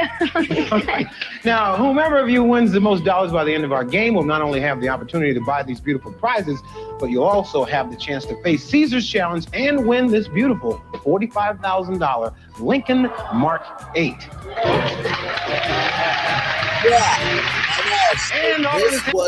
This was a game show at Caesar's Palace. Shout out to the Black Brother here for hosting the show. Now let's get some intel on Caesar's Challenge, right? By the way, shout out to Caesar's Palace celebrating their 60th anniversary, their 60th year in business, right? So Caesar's Challenge was a game show, right? Here we go. So this was recorded at the Circus Maximus Theater, right? Amit Rashad hosted the series in keeping with the theme of the show's location. He was assisted by a man dressed as a Roman gladiator. Dan Garty played the role for most of the show's run, with Chad Brown, Zach Ruby handling the earliest episodes before Cody joined the show. So here is the gameplay, right? 3 contestants could be in 3 rounds attempting to solve scrambled words up to 9 letters in length that was displayed on stage. That were 9 letters in length that were displayed on an on-stage slot machine, because Caesars is known for gambling, right? Rashad asked a series of multiple choice trivia questions for which any contestant could buzz in an answer. The correct response awarded money, allowed the contestants to place 1 letter in its correct position, and gave him or her 5 seconds to guess the word. If a contestant missed a question, either opponent could buzz in and try to steal. And a second miss gave the money, the letter, and the guess to the last contestant by default. Solving the word awarded additional money for each letter that had not yet been placed. Each word and series of questions fit a specific category, which was initially revealed to contestants before play began. Later, the category was shown only to the home audience, and Rashad did not disclose it to the contestants until after the word had been solved. Questions and unplaced letters were worth $100 in each in the first round, $200 in the second, and $300 in the third. 1 position in each word was designated as a lucky slot. If a contestant placed a letter there, it means solved the word. He or she won a bonus in addition to the money for the unplaced letters. The bonus, referred to as the instant jackpot, started at $500 each day, increased by this amount for every word in which it went unclaimed, and reset to $500 after it was won rather. 2 words were played in each of the first 2 rounds, 7-letter words in the first round, 8-letter words in the second, while the third round continued until time was called with all words 9 letters in length. If a word was in progress at the end of the third round, lucky slot was removed from play, and the remaining letters were put in place one at a time until someone buzzed in against the word, scoring $300 per unplaced letter. An incorrect guess followed after a word was completed. One final word was played under the same rules. The high score became the day's champion and advanced to the bonus round. Additionally, the champion bought prizes with his or her accumulated money. Player, he or she received a prize package equivalent to the value of the cash total. The other 2 contestants received party gifts, including dinner at Caesars and tickets for one of the 10 line acts at the time. In the event of a tie, one last speed up word was played between the tie contestants to determine the winner. Now, here is Caesar's challenge. In the bonus round, the champion was given the opportunity to win a new car. Or basically you just won a brand new car. Shout out to those old school announcers. We love y'all so much. 2 different formats were used. First format, a giant rotating cage similar to a bingo calling machine was lowered from the ceiling. Inside were 200 plastic balls, each marked with a letter of the alphabet. 1 ball at a time was dispensed into a chute, and Rashad's assistant called out its letter. A backstage computer kept track of the letters and searched for any valid 9-letter words that could be formed from them. Once such a word was found, the drawing ended. The letters in the word were displayed to the champion in the order that they were drawn. He or she was allowed to place 1 letter in its correct position for every man gained victory up to that point. Then had 10 seconds to try and guess the word. Successfully doing so won the car. Champions remained on the show until they either won the car or was defeated in the main game, whichever came first. When Caesar's challenge first premiered, the letters were only drawn once the bonus round had started. To save time, the format later changed to begin the drawing just before the start of the final commercial break and complete once the show resumed. All drawn letters were shown to the champion and the audience. The second bonus format was introduced on November 22nd, 1993, and continued for the remainder of the run. The champion was shown 5 scrambled words, each a different length, from 5 to 9 letters, on a screen placed in front of the slot machine. He or she had 30 seconds to solve the word, starting with the shortest length and working upward by length. The current word was unscrambled 1 letter at a time until the champion solved it. No passing was allowed. The champion had to solve each word before moving on to the next, and there was no penalty for a wrong guess. He or she won the car for unscrambling all 5 words. Under this format, the champions remained on the show until either they won the car, lost the main game, or played the bonus round 3 times. Now, audience game. During the closing credits of each show, Rashad, his assistant, moved through the audience carrying a bowl filled with several dollars, casino chips, and chocolate medallions wrapped in gold foil. They chose 1 audience member at a time to unscramble a 5-letter word. Each person who did so was allowed to take 1 handful from the bowl, right? So there is that. How cool is that? So even Caesar's Palace, way, in the words of Chris Hansen back in the day, even did branded entertainment there. So goes to show you there is something new to learn every single day. Now I'm going to turn off my camera once again, or as I like to say, back off camera. Yes, indeed. So we'll chill out here for a little bit, and then we will read the Daily Motivator, and then we will head on out. Like I said, I had a lot of fun with this one, y'all. Not that I don't have fun with all of them, but, you know, when I saw this article, or this article, as I like to say, I really wanted to bring this to y'all because I just thought it was such a fascinating discussion of that branded entertainment is really on trend. And who's to say, right? Who's to say that Caesar's challenge may return? But this time, maybe returning as a trivia game show. Now, I know what some of you are all thinking. Braylon, how could that be? How could that be? How could that be? That's a good question. Very good question.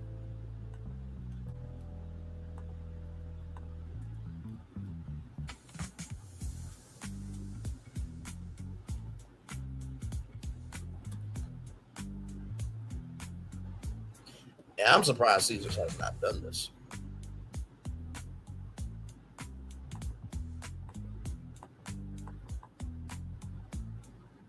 So there is something that you guys need to know here. And this is a real thing. No joke, no joke, no joke, no joke, no joke, no joke, no joke. So this right here, let me show y'all this here, because we always love to showcase our receipts.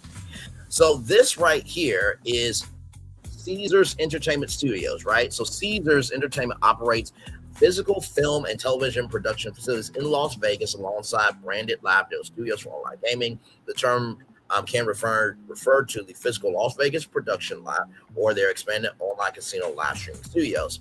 So the facility size is 48,000 square feet, a full service production space for television, movies, and esports.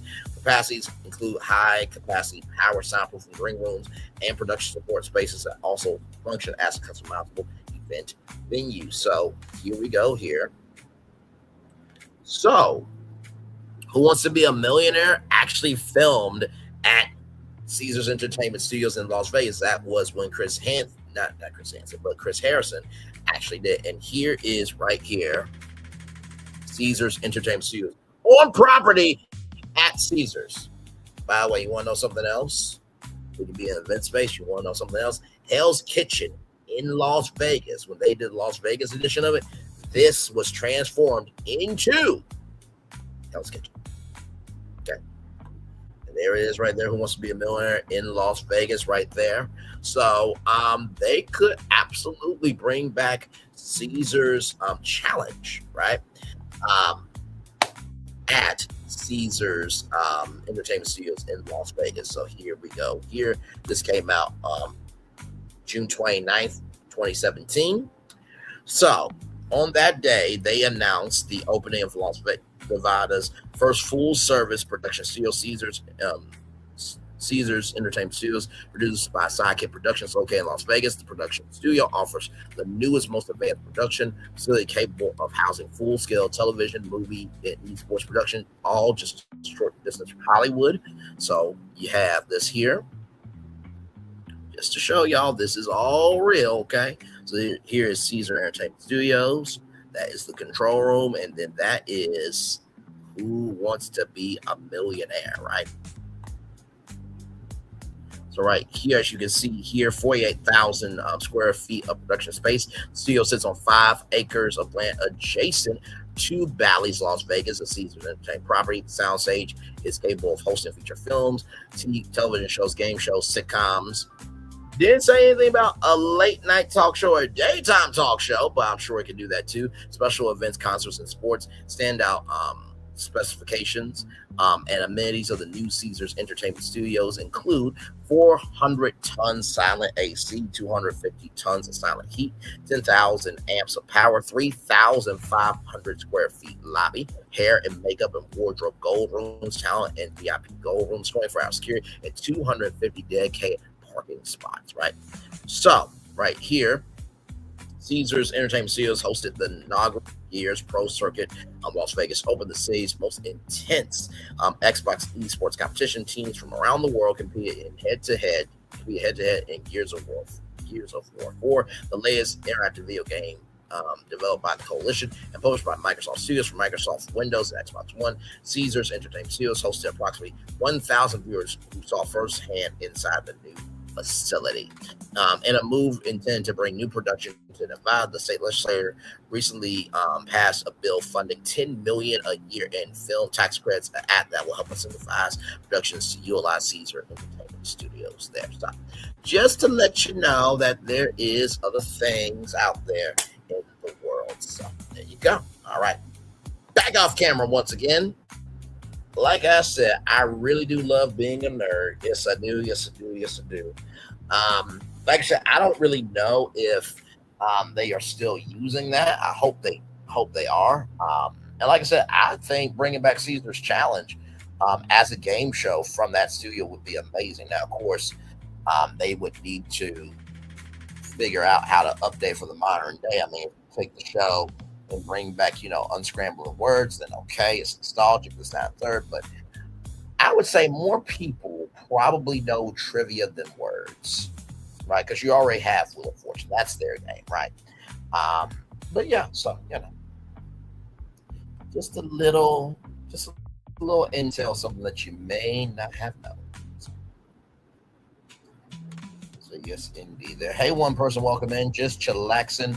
Talked about the entertainment-ommerce era is here and broke down how branded entertainment and entertainment marketing have been moving ahead at a very, very fast pace in our society today. So, yes, indeed. So now we are just chillaxing here a little bit, and then we'll read the Daily Motivator and then head on out of here. But a very, very fun live. Like I said, I'll be off tomorrow unless there's something in the culture that needs to be talked about. If there's something that I want to talk about, right? By the way, shout out to Carmelo Anthony. I did see a notice that the judge has been recused because he cannot behave himself. He can't be responsible. This, that, and the third. So congratulations on that. In addition to that, we are still pushing for the truth for the one, the only Mr. Nolan Xavier Wells as well. So yeah, still a lot going on in the world, and we are keeping up with all of it as much as we can. Of course, prayers up to Hawaii. There was a huge hurricane. I mean, it was huge. When I saw the footage, I'm just like, what the actual hell? They just got over the wildfires not too long ago. But yeah, shout out to Hawaii. Absolutely. So, like I said, just because I don't say everything doesn't mean I don't see everything, right? So, but yes, indeed. So, oh man.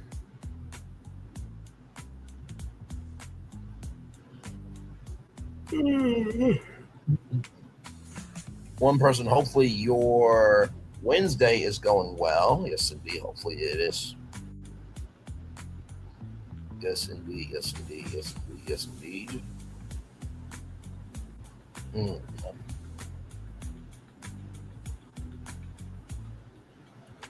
like I said, if there's anything that I want y'all to take away from this is that brands and entertainment have always been around us. They are just evolving from ads. That's literally it. They're just evolving from ads, right? So, like, for example, you guys remember the show Knock Knock Live on Fox? You could easily do, lifts, Knock Knock Live. You could easily do DoorDashes, Knock Knock Live. Like, it would not be that hard, right? It's just finding the inch of a brand that relates to a format and then making a show out of that. It's literally not hard. Well, it's harder for some people than others. Me, on the other hand, I'm an actual genius, so I don't have those problems. Might take me a minute to figure out what's going on, but of course that's being human. But until then.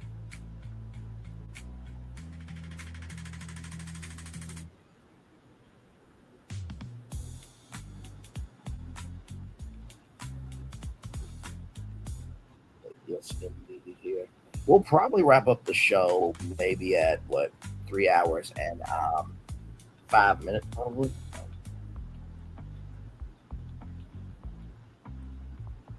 But yes, I definitely wanted to have this conversation with y'all. So hopefully you learned something new. Hopefully you have been inspired to, hey, maybe see what other brands out there could use some branded entertainment. Now, Mattel, okay, that Uno, the best card reality dang show competition that I showcased tonight as an example. Take that shit if you want to, okay? Listen, if y'all do that, I need to host the damn show. Okay, I promise you that. Listen, NBC could take that and it could shoot up to the highest heaven.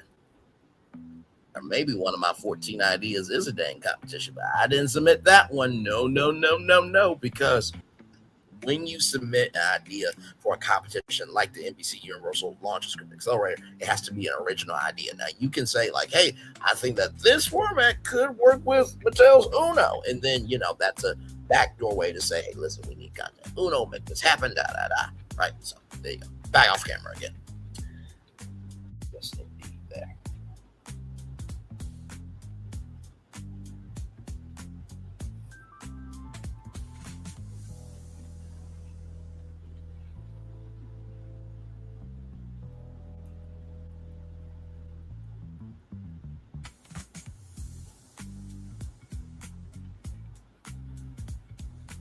Yes, indeed. We are just chillaxing, everybody.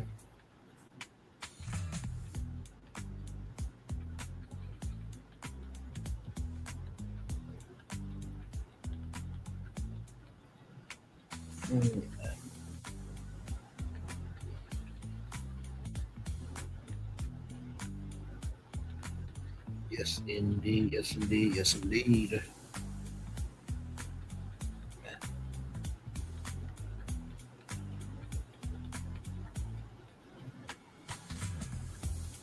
Can't believe it's almost September now. My lord. It will be 2027 before we all know it, y'all. Yes, indeed, it will.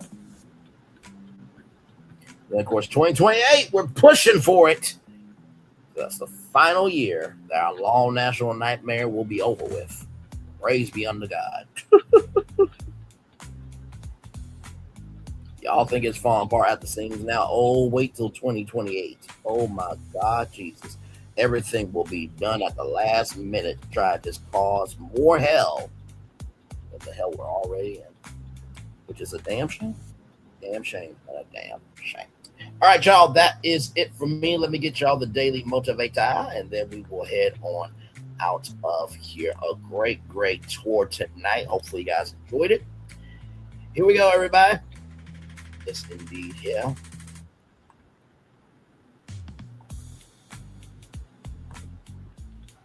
There is no smaller package in all the world than that of a man all wrapped up in himself. William Sloane Coffin Jr.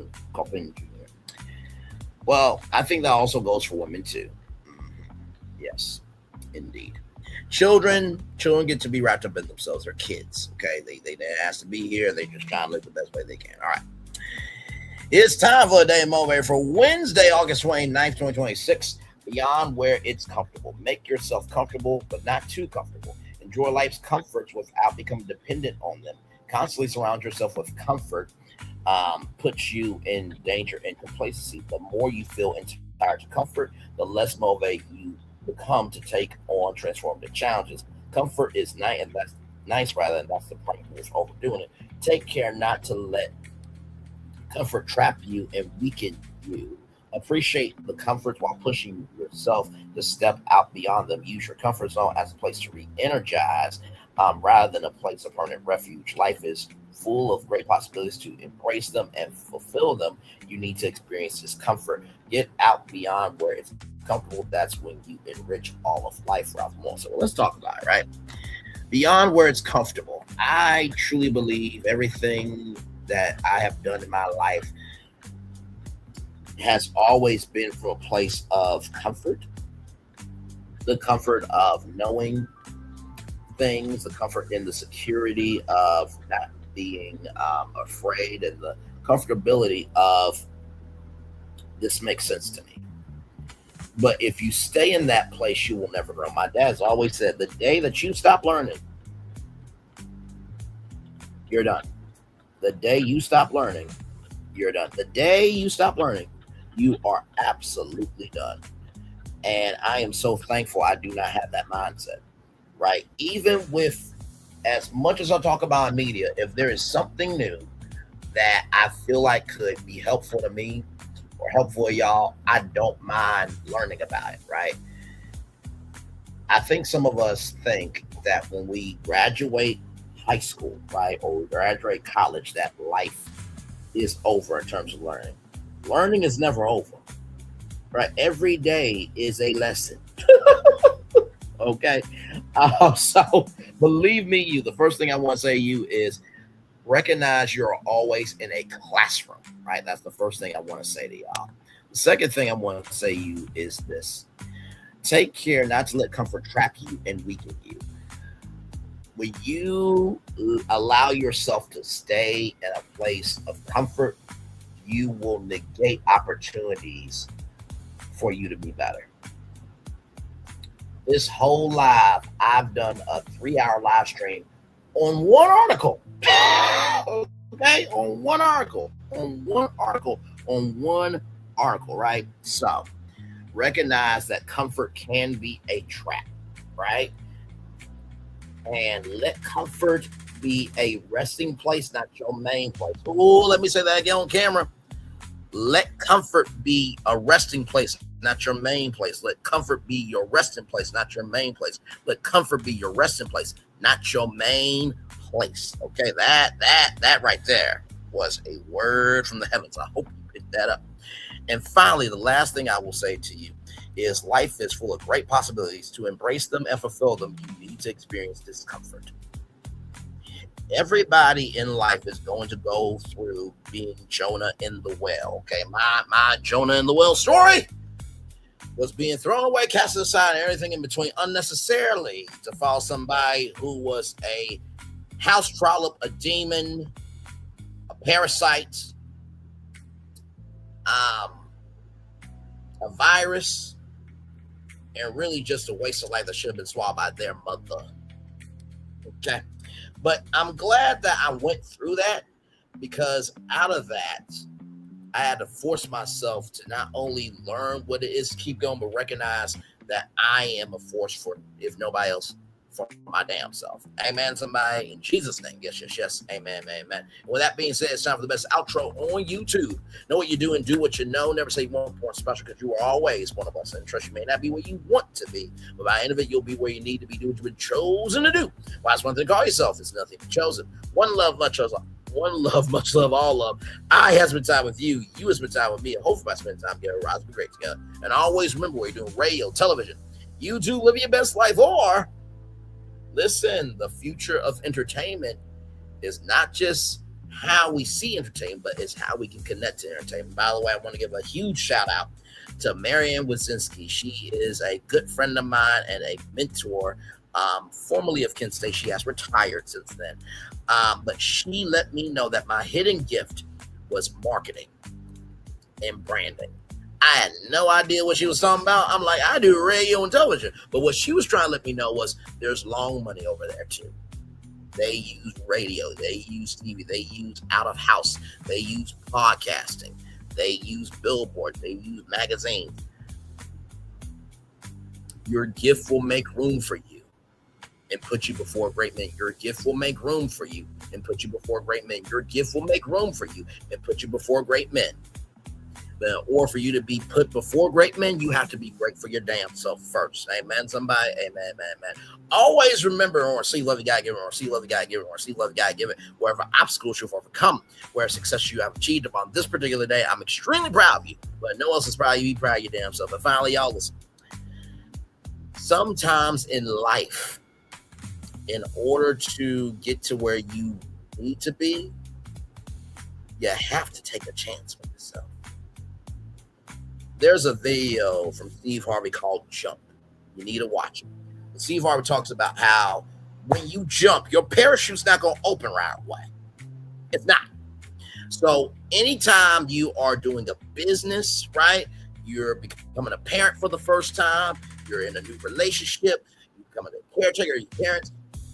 Your parachute's not going to open right away in terms of knowing what to do. But the blessing is, eventually, you will lock in and click in and be fully in tune with exactly what you need to be doing. And that's when your parachute opens right away. Watch that video. Some of you needed to jump a long time ago. And I know for some of your family and friends, you're like, why? They're like, why you keep going after this dream? Your parachute will never open if you won't jump. That's the gag. The longer you stay on the cliff, the longer your parachute will never be of use. Clock that T. Commercial break and fireworks coming your way for the day that was, for the day that's come, for the blessings on the way for you, me, all of us, as a society, as a people, and as a culture. I feel the love. I'll send it right back to you. Good night, everybody. Love y'all. Bye.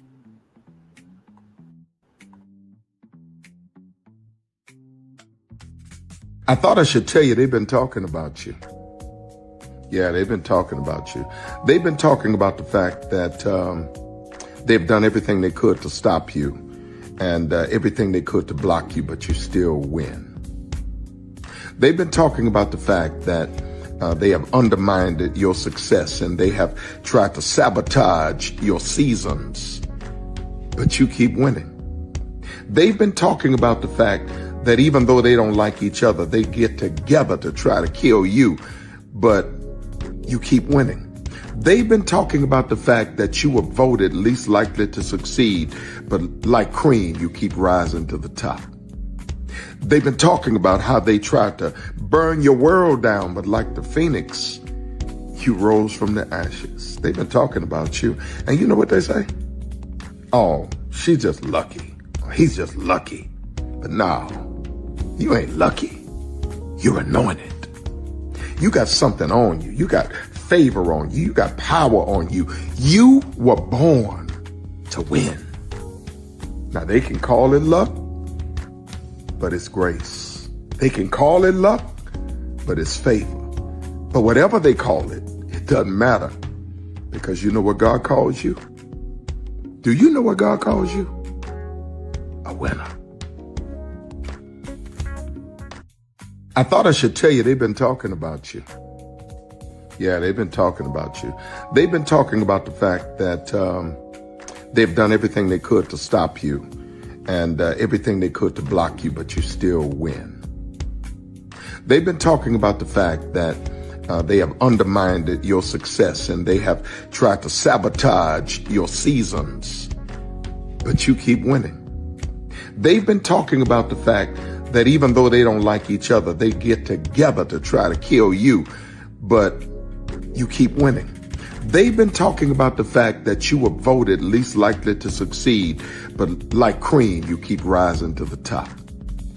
They've been talking about how they tried to burn your world down, but like the phoenix, you rose from the ashes. They've been talking about you. And you know what they say? Oh, she's just lucky. He's just lucky. But no, you ain't lucky.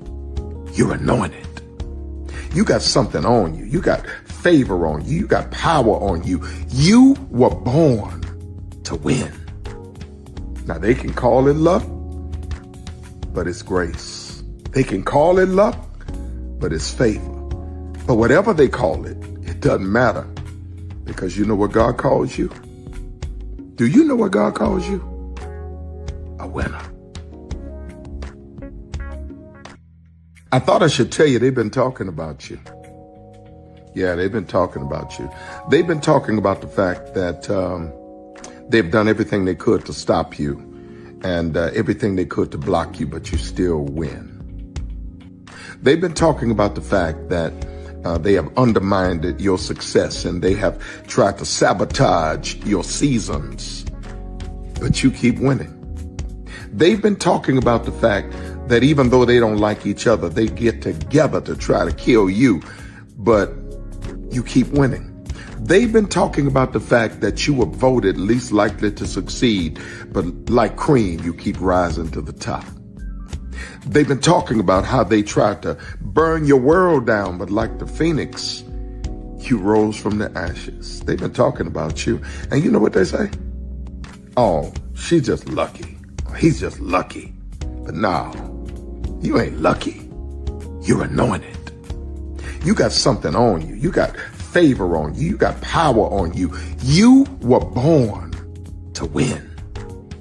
Now they can call it luck, but it's grace. They can call it luck, but it's favor.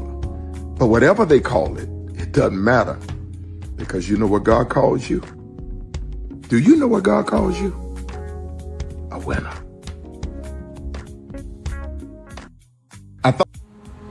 Good evening. My name is Mark Woodbury. I'm the chairman and CEO of Universal Destinations and Experiences. Well, we're finally here. Tomorrow we begin a new chapter at Universal Orlando Resort as we open Epic Universe. We've built this place for you. I want to thank you, our fans, for your love of our stories, characters, and immersive experiences that inspired this incredible place. Epic Universe represents over 8 years of meticulous planning, immense creativity, and innovation, combined with unmatched craftsmanship and operational excellence on the part of thousands of people who have brought to life the stories and characters that live beyond each of Epic's portals. But it represents so much more. Your love of Universal and the deep connections we've shared together here in Orlando over the past 30 years inspired us to dream bigger and to push the boundaries to create something extraordinary for you and for generations of fans and families to come. And tomorrow, as we open Epic Universe, I can't wait for you to experience this place for yourself. Now it's your turn to step inside, to lose yourself, and to share this place with the ones you love most. As we open this park, we hope your world becomes a little more epic. Tomorrow, Epic Universe becomes yours.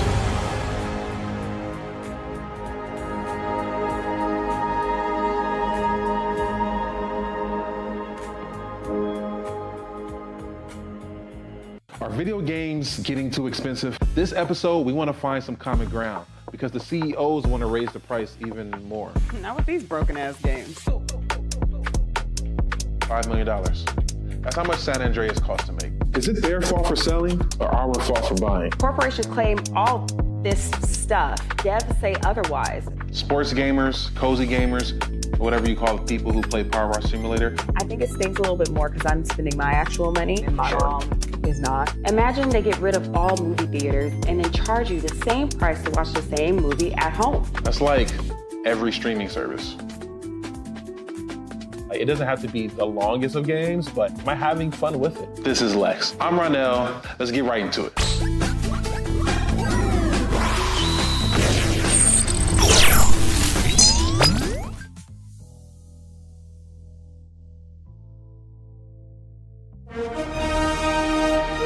Prepare for a journey beyond imagination, beyond belief, beyond anything you've experienced before. Universal Epic Universe, a new theme park where you'll step through extraordinary portals to 5 immersive worlds. Prepare for a cosmic voyage of discovery, an isle of fire-breathing excitement, a shadowy world of monsters and mystery, new wonders in the wizarding world, and a new way to play. Plus the splendor of a magnificent resort hotel overlooking the park. It's all new excitement at Universal Orlando Resort. A week's worth of vacation thrills with 4 amazing theme parks, a variety of spectacular themed hotels, and incredible dining and entertainment. It's all at Universal Orlando Resort, where you'll find new adventures every day. Explore the astonishing worlds of Universal Epic Universe at Universal Orlando Resort. Because here's the thing, a good streamer can find other content. Because here's the thing, a good streamer can find other content.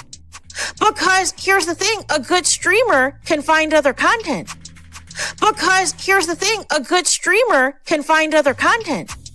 Because here's the thing, a good streamer can find other content. Because here's the thing, a good streamer can find other content. Because here's the thing, a good streamer can find other content. Because here's the thing, a good streamer can find other content. Because here's the thing, a good streamer can find other content. Because here's the thing, a good streamer can find other content. Because here's the thing, a good streamer can find other content. Because here's the thing, a good streamer can find other content. Because here's the thing, a good streamer can find other content. I've been moving on my own accord, covering Black culture. There is more to life. I heard that, friend.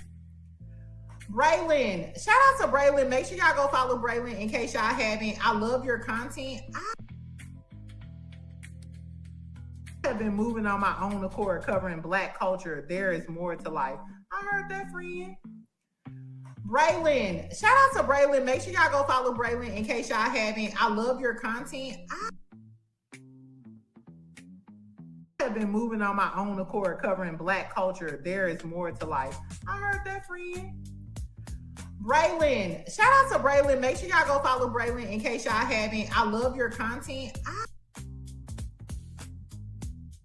have been moving on my own accord, covering Black culture. There is more to life. I heard that, friend. Braylon. Shout out to Braylon. Make sure y'all go follow Braylon in case y'all haven't. I love your content. Child, Braylon been over there doing his thing, minding his GD business, staying out of trouble, trying to get the folks some positive stuff to talk about. Besides lying all the damn time.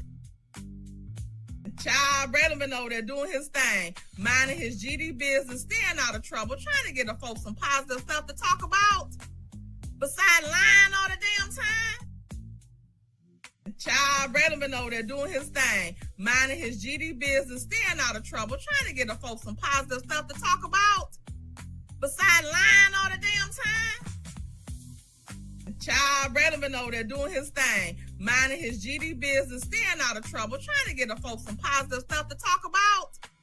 Besides lying all the damn time. Child, Braylon been over there doing his thing, minding his GD business, staying out of trouble, trying to get the folks some positive stuff to talk about. Besides lying all the damn time. Child, Braylon been over there doing his thing, minding his GD business, staying out of trouble, trying to get the folks some positive stuff to talk about. Besides lying all the damn time. Power 923 Jams and the Arkansas Minority Health Commission encourages you to take the COVID-19 vaccine to help keep you and your loved ones safe. Involved in our community, the People Station, Power 923 Jams. KIPR Pine Bluff, Little Rock, KFOG, Little Rock, a Cumulus media station. And now, back to the jams. Hip-hop. Drake. Girls want girls where I'm from. Yeah, well, girls want girls where R&B. J. Howell. Just 'cause I love you and you love me. And now, bumping back-to-back continuous music with another fresh new jam. Heard here first on the People Station, Power 923 Jams.